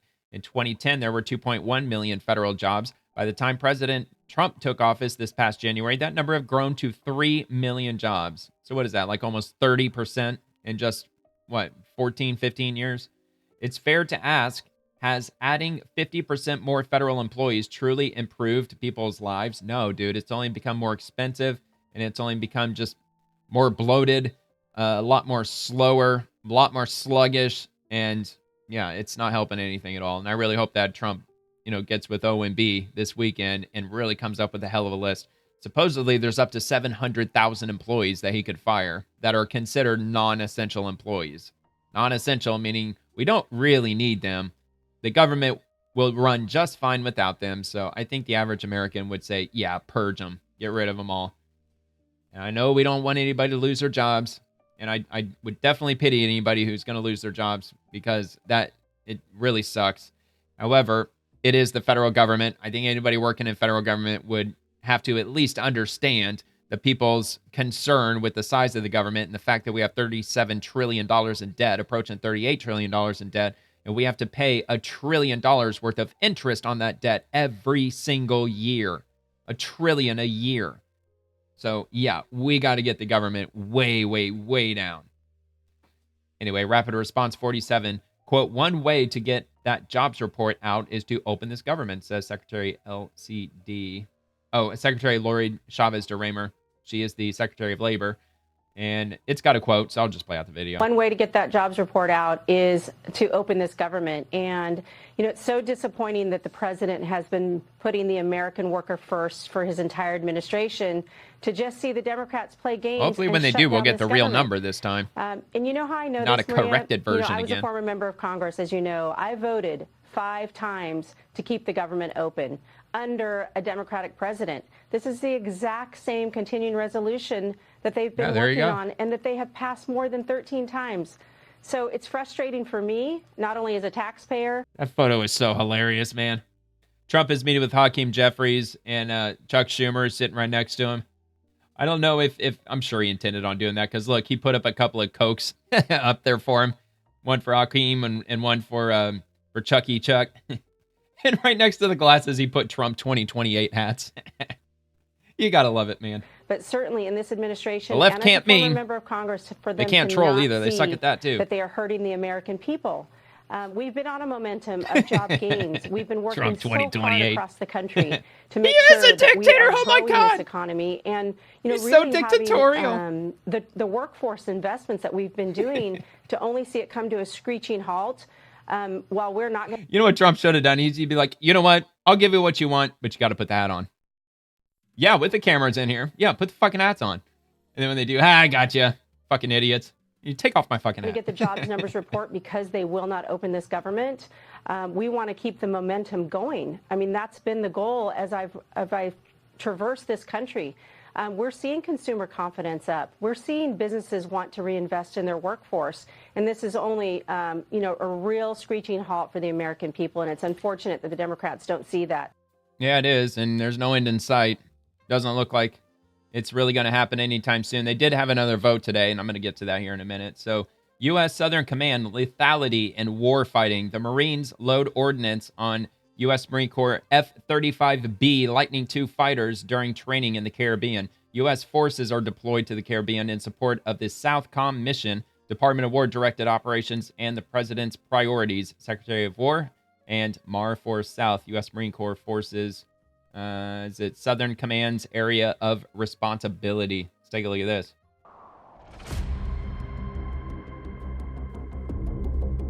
Loading up the fighter jets.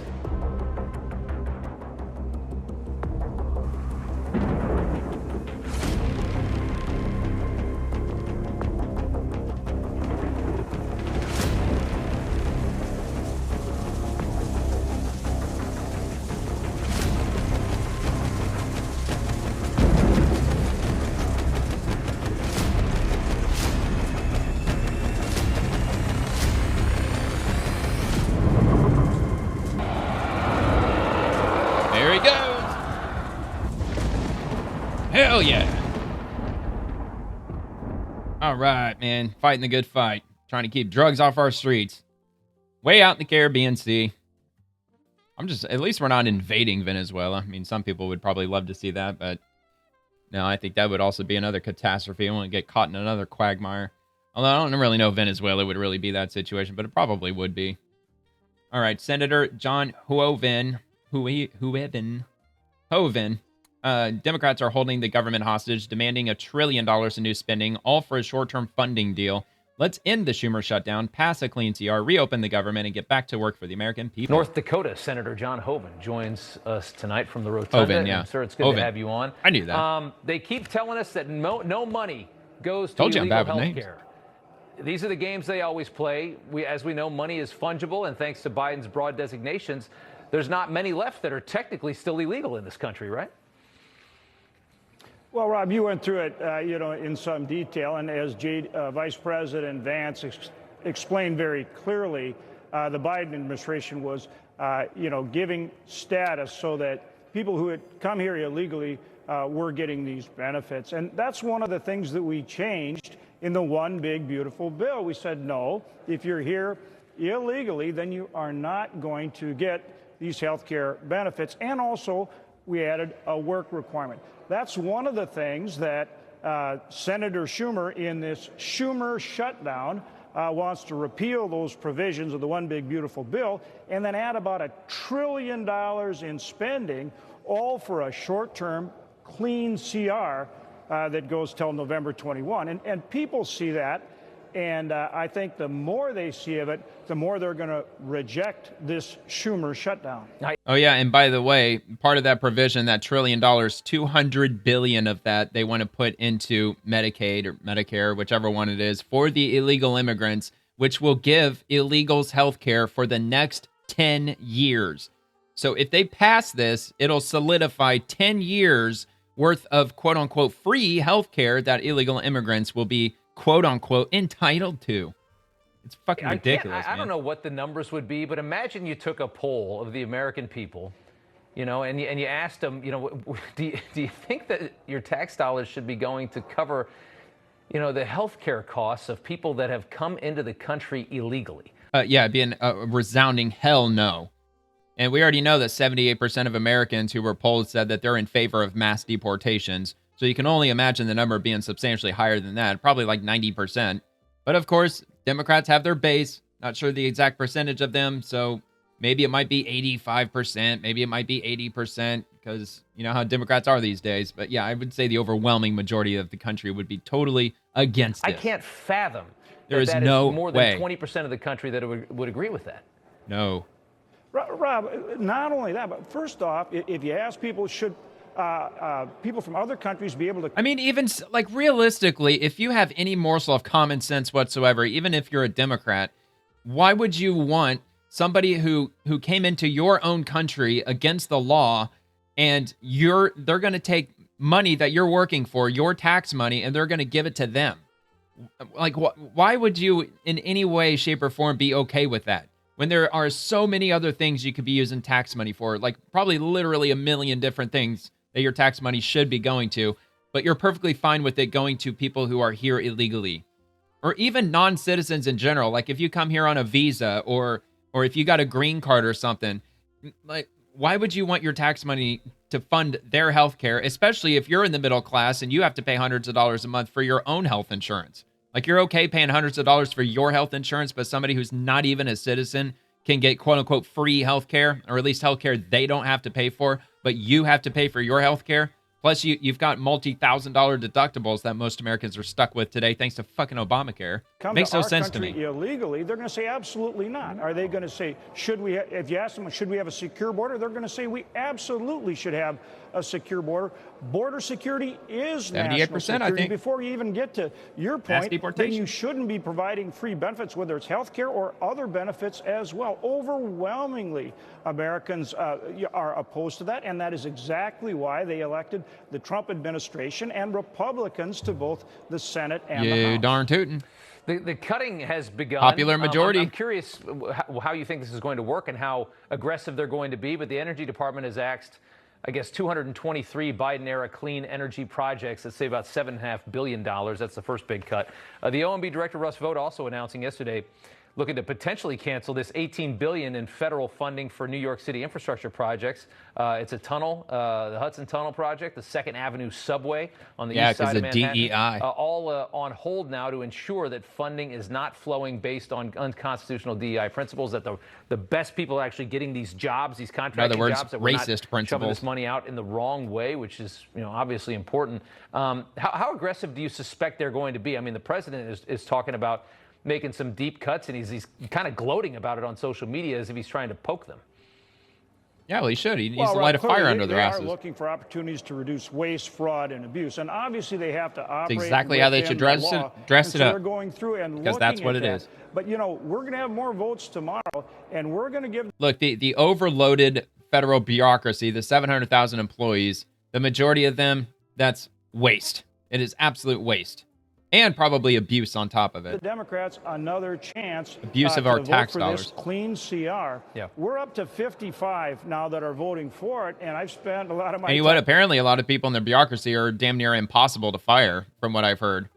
That like you have to really do some egregious shit to get fired inside certain areas of the federal government. So if you do something that you're absolutely not supposed to do, you would 100% get fired for it out in the private sector. Instead, they would just put you on like desk duty, or they would just put you in a different position, but you'd still get paid the same amount of money, or they'll put you on administrative leave for like 2 years or some shit. I hear that stuff happens all the time in the government. And others have too, talking to Democrats, and I think they're starting to recognize. I say Trump needs to take this opportunity. Let them all go. Going on, yeah. I think that's as many really as we can pressure do on Democrats to join with us. So I seriously hope that tomorrow, when they have another opportunity, they do what they should do, which is vote to pass this clean CR. I don't know if they're gonna, because I want to play Hakeem Jeffries just a few minutes ago from the Capitol steps. Take a listen. All right, man, let's go. Let's hear what this dumbass has to say. What makes you think that he will negotiate anything? What makes you think that he and Republicans will cave to you? Public sentiment. At the end of the day, I played this on yesterday's episode. The public knows that Donald Trump and Republicans have shut the federal government down.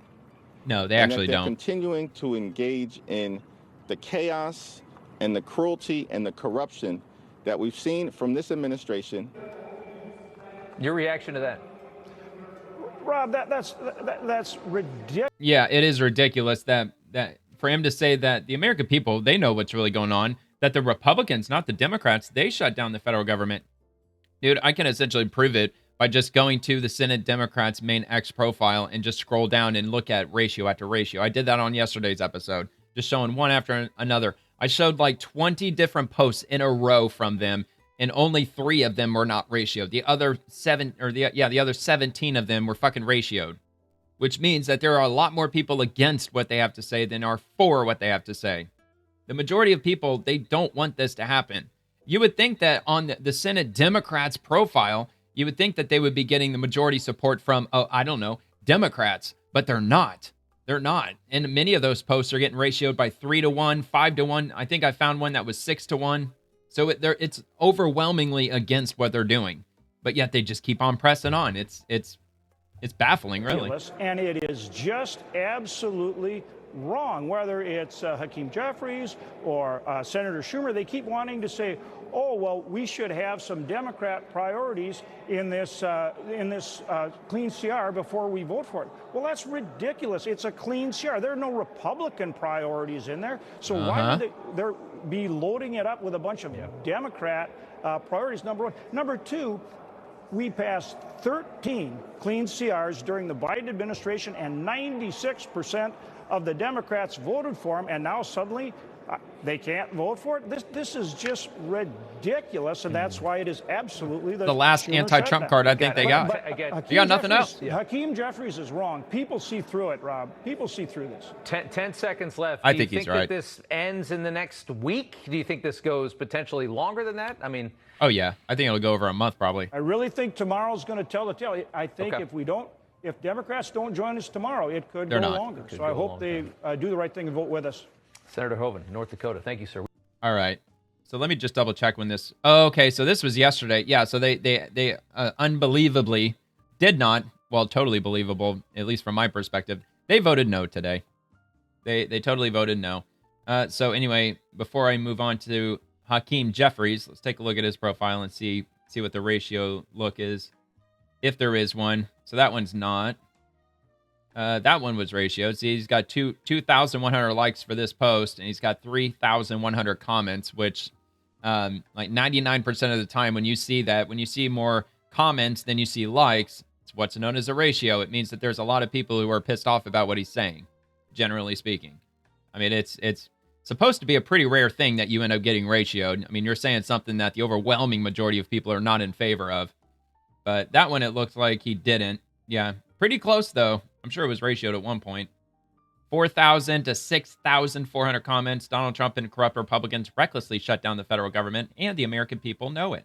Cancel the cuts, lower the cost, save healthcare. And he's one of the leaders in the Senate for the Democrats.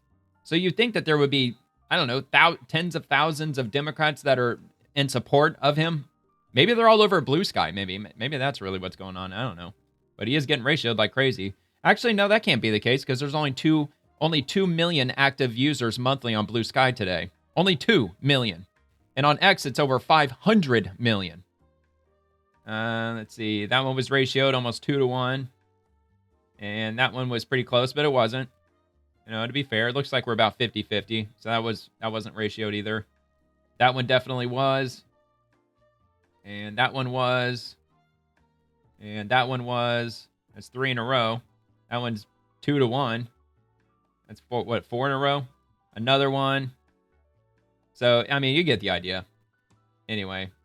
But that's just Hakeem Jeffries. If you go over to the Senate Democrats profile, which if I come across it, I'll check that out too. But it's the same story. They're getting overwhelmingly ratioed. It's wild, man. And they're just sticking to their guns. They're not actually looking at what people are telling them. They're just digging their heels in, and they just don't give a shit.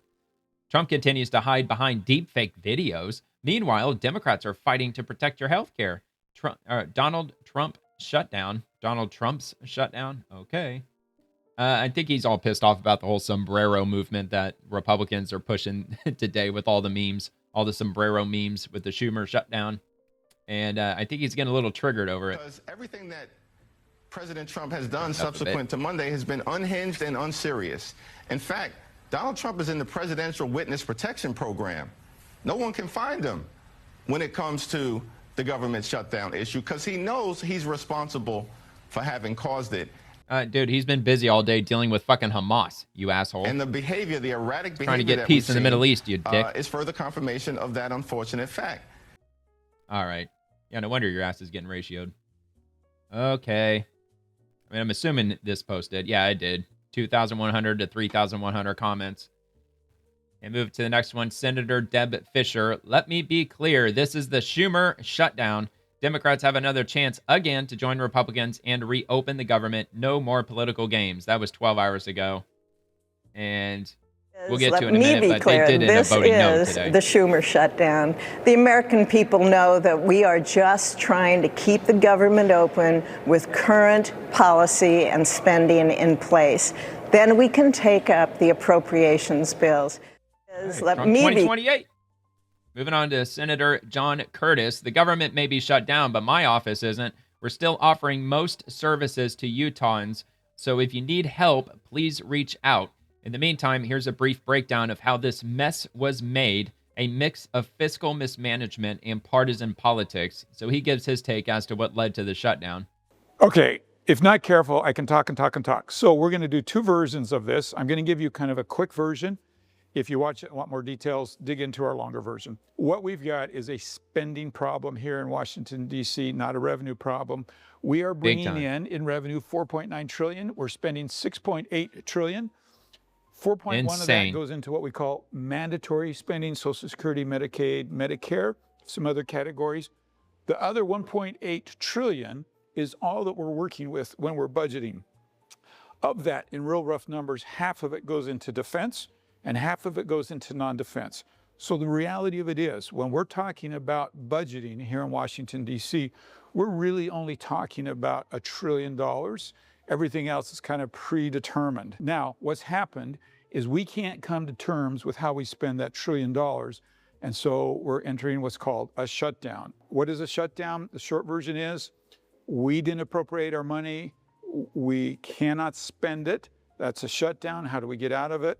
Well, we can do a continuing resolution, which puts us on the previous budget, or we can do an omnibus. I actually think those are all really bad ideas that we really should do our appropriations. Another video for another time is how I propose to fix that. What can you expect from our office? To the fullest extent possible, we're asking our employees to come in, to be available to you. It's a big ask. They're not paid during this period of time.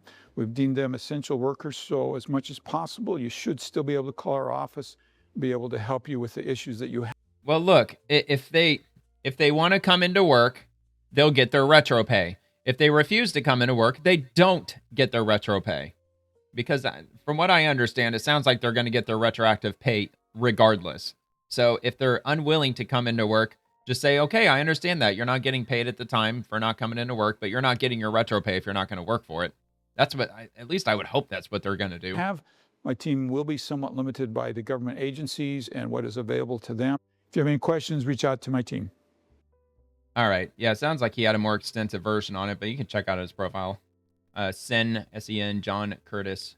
And sounds like he breaks it down better. That was actually a pretty good breakdown. Just kept it real simple.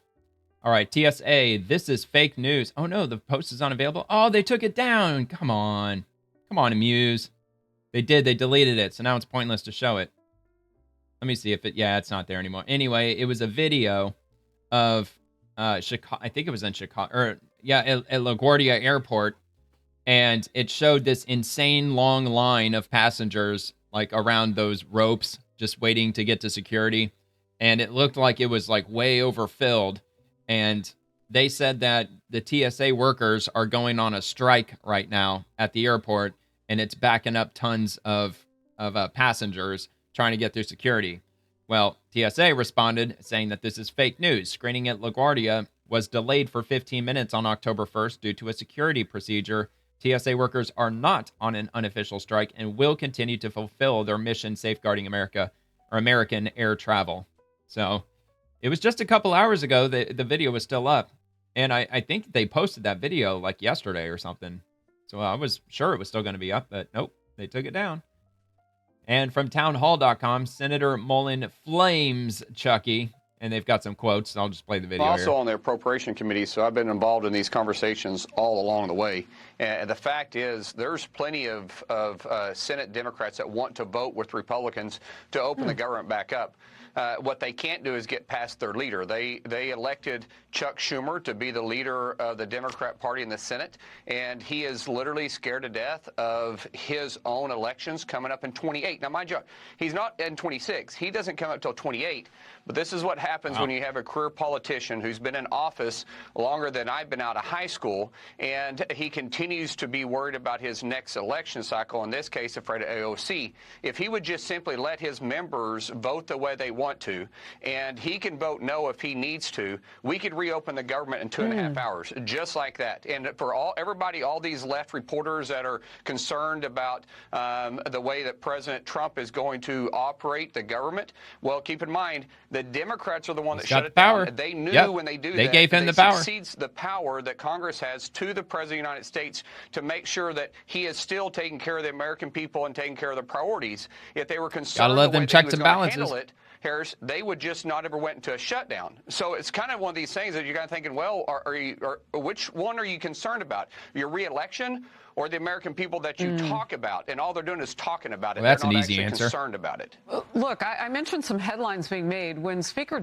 Okay, that's all they got for that.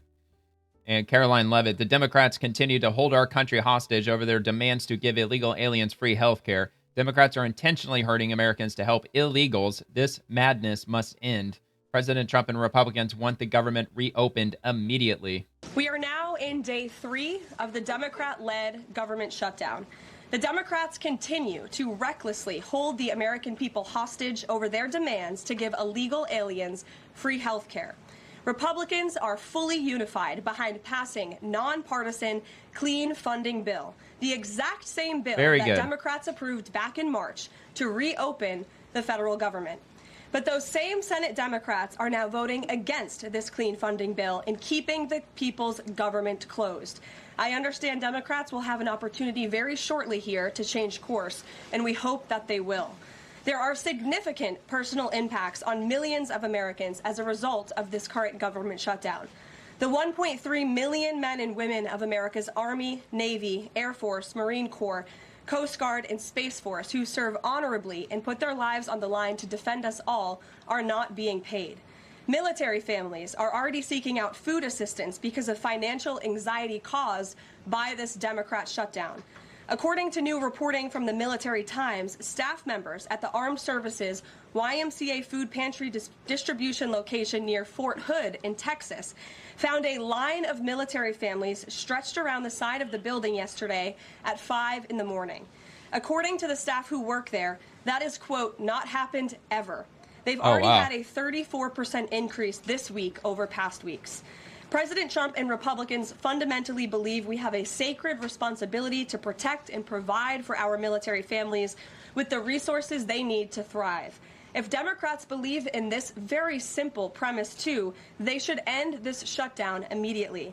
Unfortunately, the severe impacts of the Democrat shutdown extend beyond our troops.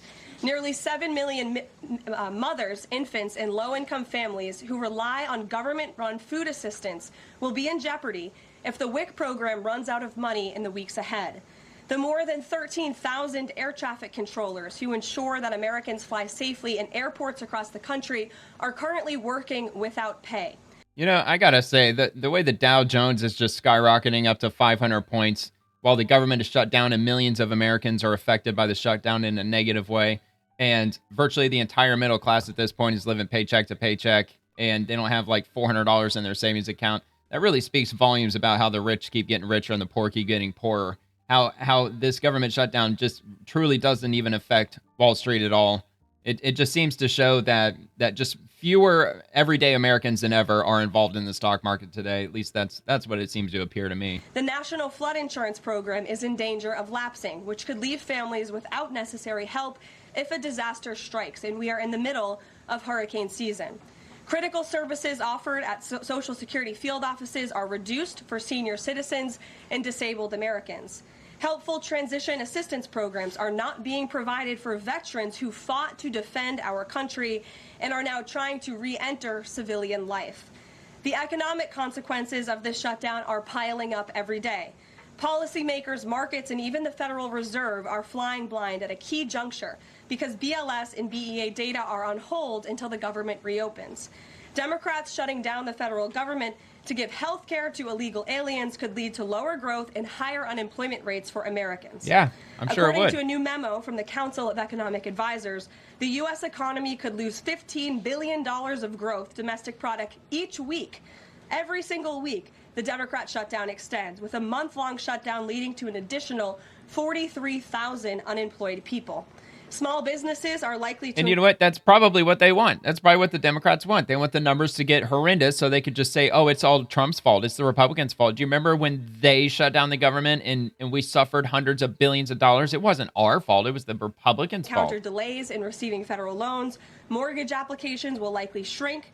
And just this morning, Business Roundtable, an association of more than 200 CEOs of Americans' leading companies representing every sector of the U.S. economy, put out a statement urging Congress to pass the clean CR that will once again come before them in the Senate floor in just a few moments. Quote, a fully functioning government is essential for American businesses, workers, and consumers, while policymakers continue working on a full-year funding package and other pressing issues. Again, that is a quote from the Business Roundtable. What's clear is that the Democrats' actions account to an intentional sabotage of our country and our people by shutting down our government. This madness must end. President Trump and Republicans are calling on Democrats to reopen the government immediately on behalf of the American public. All we need are 5 Democrat senators to do the right thing and to stop this shutdown. Call your Democrat senator and tell them to vote yes to reopen the government. All right. Well, it sounds like it's Trump's turn to do it. Trump does best. Sounds like it's time for him to get some names on his desk and start wiping out all these non-essential positions in the government. Sounds like he's got up to 700,000 to choose from. And look, if Democrats want to play this game, I think Trump should just fight right back and do just that. I think he absolutely should. Now, of course, I'm sure Trump has been really busy all day with the Hamas and the Israel situation, the Palestine-Gaza Strip, all that. So maybe we might hear more about the mass layoffs potentially happening tomorrow. I really hope that happens over the weekend, or at least he makes a mention of it. So I'm just waiting to see what might happen with regard to that. So this is from Senate Democrats. Now that I got this in front of me, I'll just take a few of these posts and see if that one did. That one's a ratio. So most people were against that one. Same with this one. That's like 2 to 1. 196 to 245. That's 3 in a row. 85 to 204. 4 in a row. 5 in a row.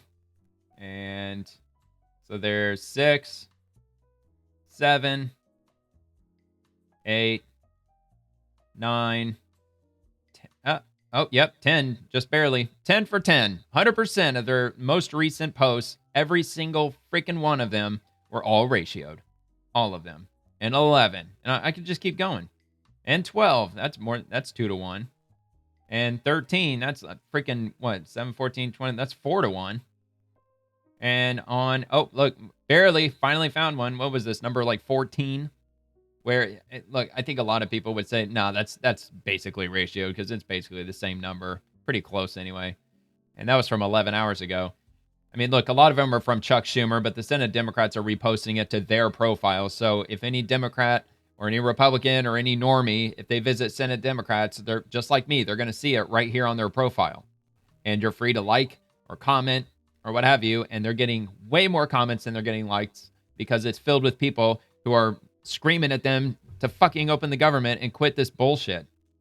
And they're not doing that. So I think this just speaks volumes that their official, this is the Senate Democrat official profile. I can't stress that enough. This is it. It's like 1.2 million people are following them. And they've got the badge. They've got the official government badge. That's what that means.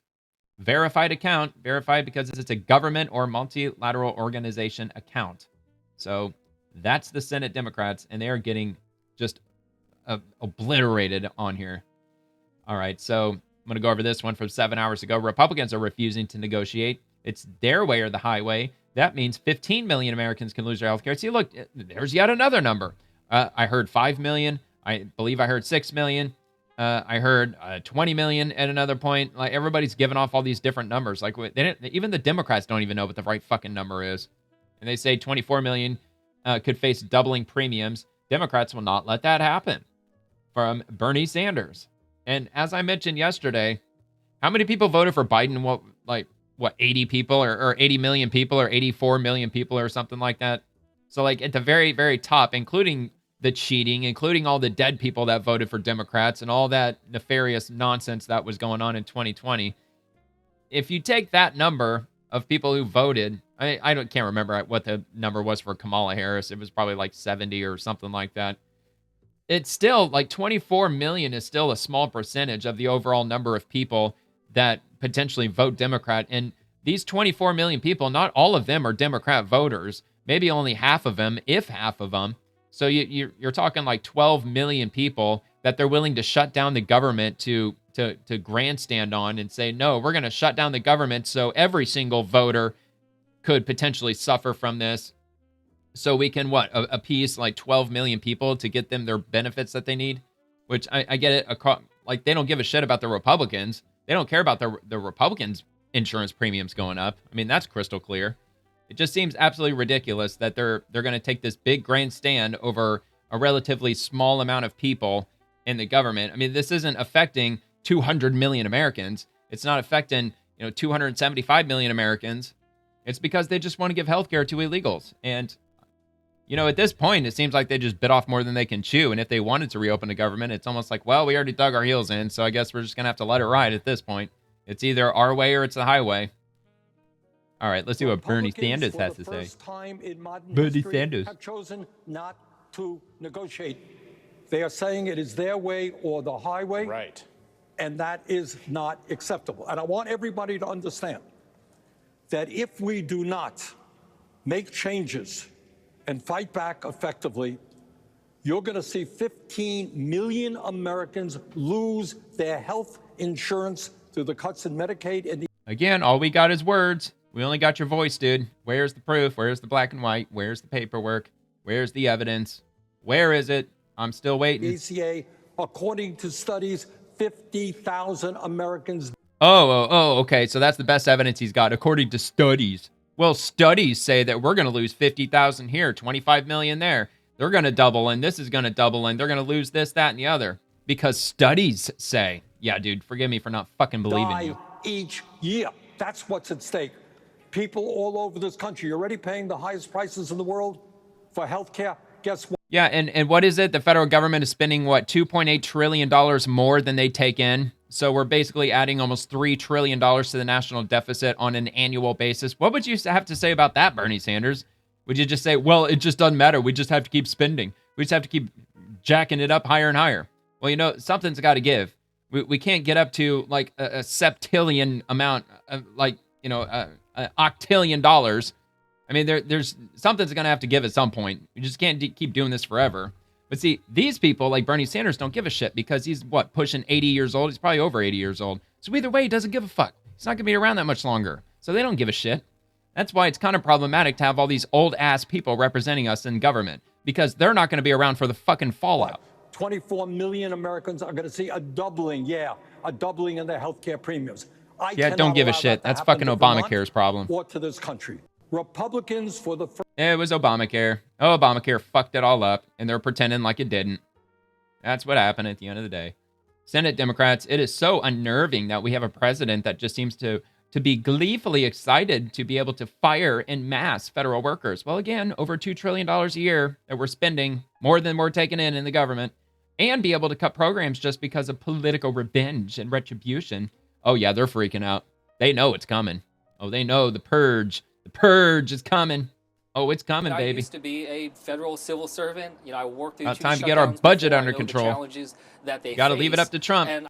It's like Trump's got to do fucking everything. He's only a one-man show, but no matter what, if there's something going on in the government that needs fixed for the people, it's got to be Trump that has to fix it. That's what really pisses me off, actually, about the Republicans, because they've got control in the House and the Senate, even though, at least with the budgetary, passing budgets and stuff, they need 60% of the vote, and there's not 60 Republicans in the Senate. So I get it. There's only so much that they can do in the Senate with regard to passing shit. But at least in the House, they've got the majority in the House, and they could be doing a hell of a lot more than they've been doing all year.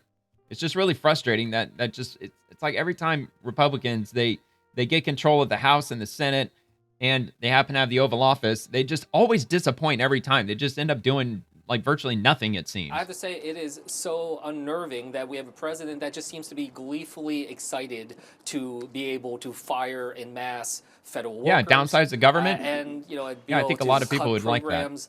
Just because of political, revenge and retribution. No, it's not for that. It's because we're spending a hell of a lot more than we're taking in. Trump trying to That's the real reason. Dollars from the Gateway Tunnel project. Of course, they don't want to talk about that. My state. That's going to hurt a lot of Americans, and his willingness to hurt American families just to seek political revenge, I think, is going to backfire. It's not going to hurt the bottom line with regard to the debt. That's not going to hurt Americans very much. Call it saving our grandchildren's money so you don't keep fucking stealing it to give to 700,000 people that are non-essential. Republican Party committee, the Democrats have voted to shut down the government. Let's see, for the fourth time. 4 times, the left is continuing to recklessly hold the American government hostage in the name of free health care for illegal aliens. So they've got images here. The yays and the nays, 54 yes, 44 no. So it did not pass. Let's see, yay 55, 45, 47, 53. Wait, 47, 53. What are they showing here? Motion to invoke cloture on the motion to proceed to the consideration of H.R. 5371, the Continuing Appropriations and Extensions Bill. 55 to 45. So, yeah, shut it down 4 times. And I'm assuming they're going to come back up and vote on it again on Monday. Probably going to be the same thing. And this is from the GOP. New DNC profile pic just dropped with the sombrero. And what are those? Maracas or whatever they call them? Can't remember what those things are called. Anyway, it's day 3 of the government shutdown. Republicans are still refusing to come to the table to negotiate about Americans' health care. And Mark Wayne Mullen, Schumer shut down day 3. Dems gave President Trump the power to shrink the size of the government.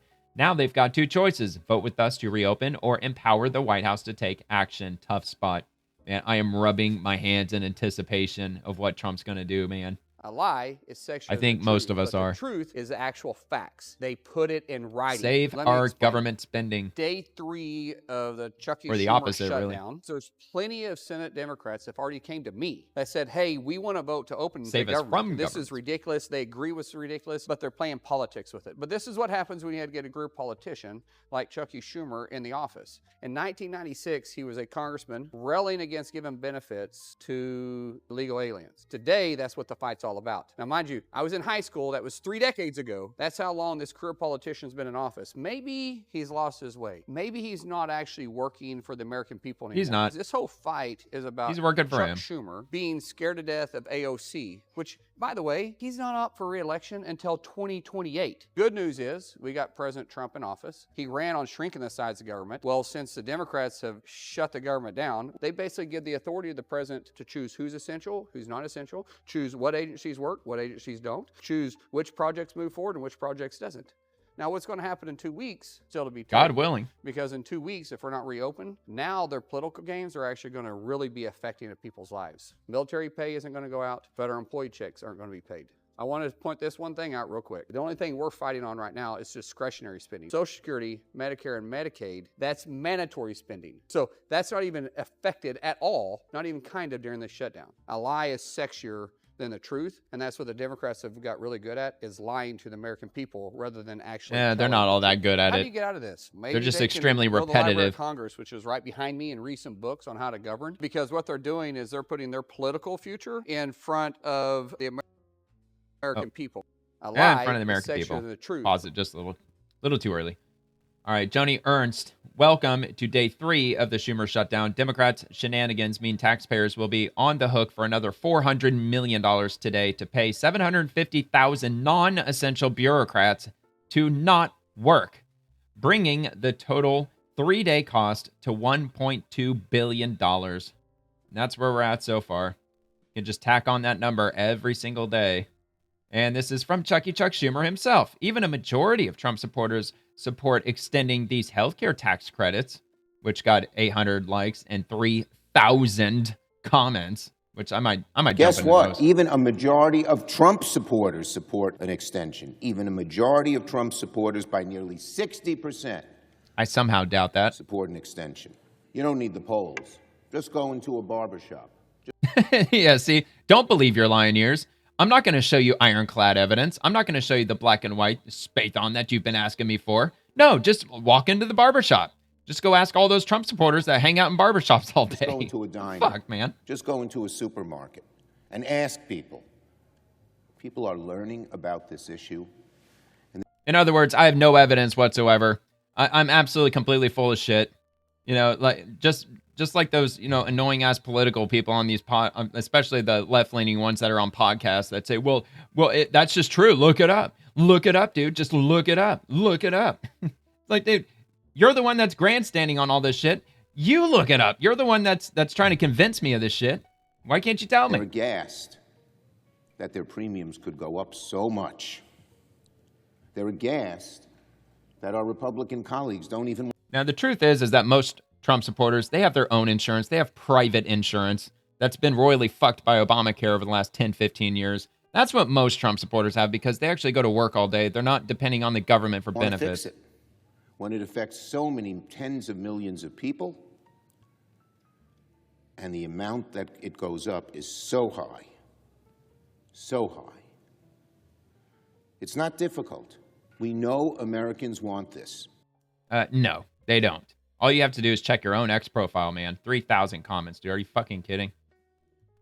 Which I seriously doubt that it's him who's actually on here, like, posting all this shit. But maybe it is. It probably could be. I don't know. But anyway, I say COVID is over. You people are psychotic. And so, let's see. No, we don't. We support hardworking Americans and not illegals. Nice try, though. Remember when the Democrats voted to fine us if we didn't have health insurance and then gave it to the illegal immigrants for free? Yeah. How you like them apples? That is a very good point.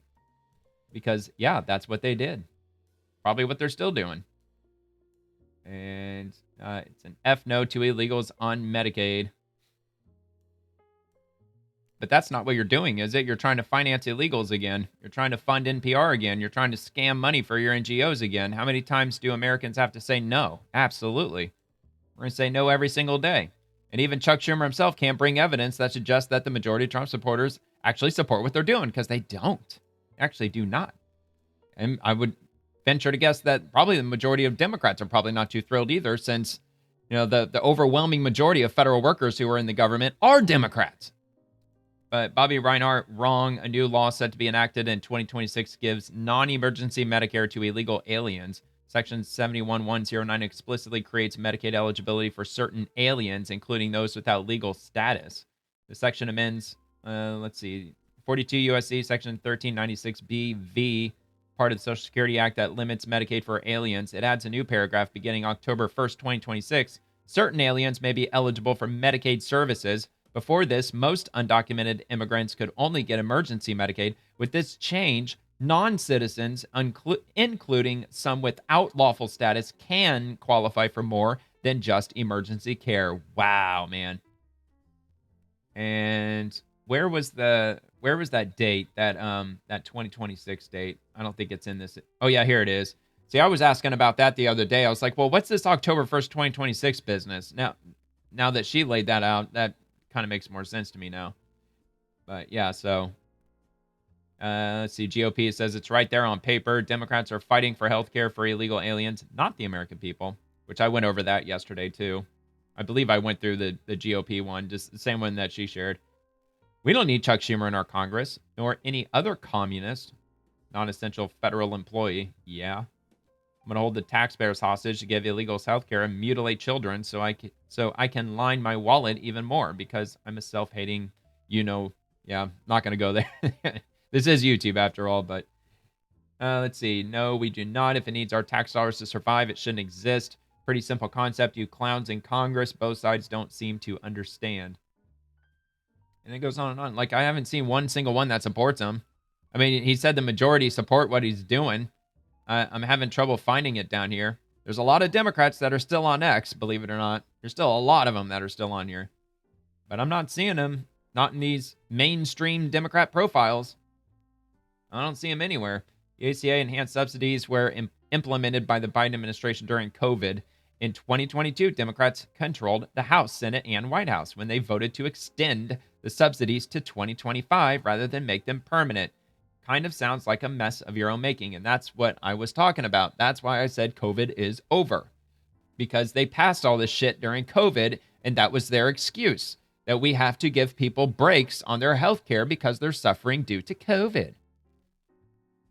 And that's why it was slated to expire in 2025, because I'm sure they expected COVID to be pretty much over by then. And it is. It is way over. And we don't need this ACA bullshit anymore. Nope. Yeah, it is going to get more expensive when they expire. It's going to get right back up to the point where it was probably before the ACA even started. Because they artificially lowered the price, and they are making American taxpayers pay for that lowering of that price. Bullshit. That's funny. We will stay shut down until you come crawling back on your knees and giving up your bullshit spending spree demands, or until all of you are rounded up by the military and headed off to Gitmo. I doubt that's going to happen, but I understand his frustration. You have a chance to do the right thing. I don't agree. Do you guys? No. Wrong. Big surprise. Not only do we not support the tax credits, we despise everything that is Obamacare. And for the record, we aren't crazy about your lying ass either. So yeah, I mean, I think we get it at this point. Pass the bill. Do the right thing. All right. Getting pretty close to the end, I believe. CBP. The government may be shut down, but the Border Patrol Academy isn't. We will continue to train the next generation of Border Patrol agents through this shutdown. We're on a fast track to get back to where we need to be. Hell yeah, man. We are mandated to have 25,000 agents. We are going to get there. We have 25,000. Our recruitment numbers and our applicant numbers increase month after month after month. We are setting new records. So we're setting new records on how many people aren't coming into the country illegally. We're setting records on how much narcotics we're seizing, but we're also setting records on how many people are applying. Right now, we have over 1,100 agents at the Academy, and we are on slot to fill the Academy again next year. And so it's amazing when Border Patrol agents are actually allowed to go out and do their job, which is law enforcement. People want to be a part of this organization. We're on a fast track to get back to where we need to be. We are And then that looks like that's actually all I got. And yeah, I was kind of bummed out that Trump didn't make the announcement, but after dealing with the whole Hamas situation, I mean, I totally understand that he couldn't get around to it today, but I'm going to be looking for that tomorrow. So tomorrow's the weekend. It's Saturday. I don't really have anything going on. I have to take my buddy up to the airport tomorrow because he's heading somewhere tomorrow. But yeah, that's at like 2 o'clock, so it's like during the afternoon. So I might, when I get up in the morning, I'm going to check and see if there's any announcement on that with regard to mass firings of the federal government. If he makes any announcement, I'll probably just grab what I can to maybe put together a video or something. But either way, I'm sure I'm going to make something tomorrow. Probably something to that effect. Because the government, it's always shit going on in the government.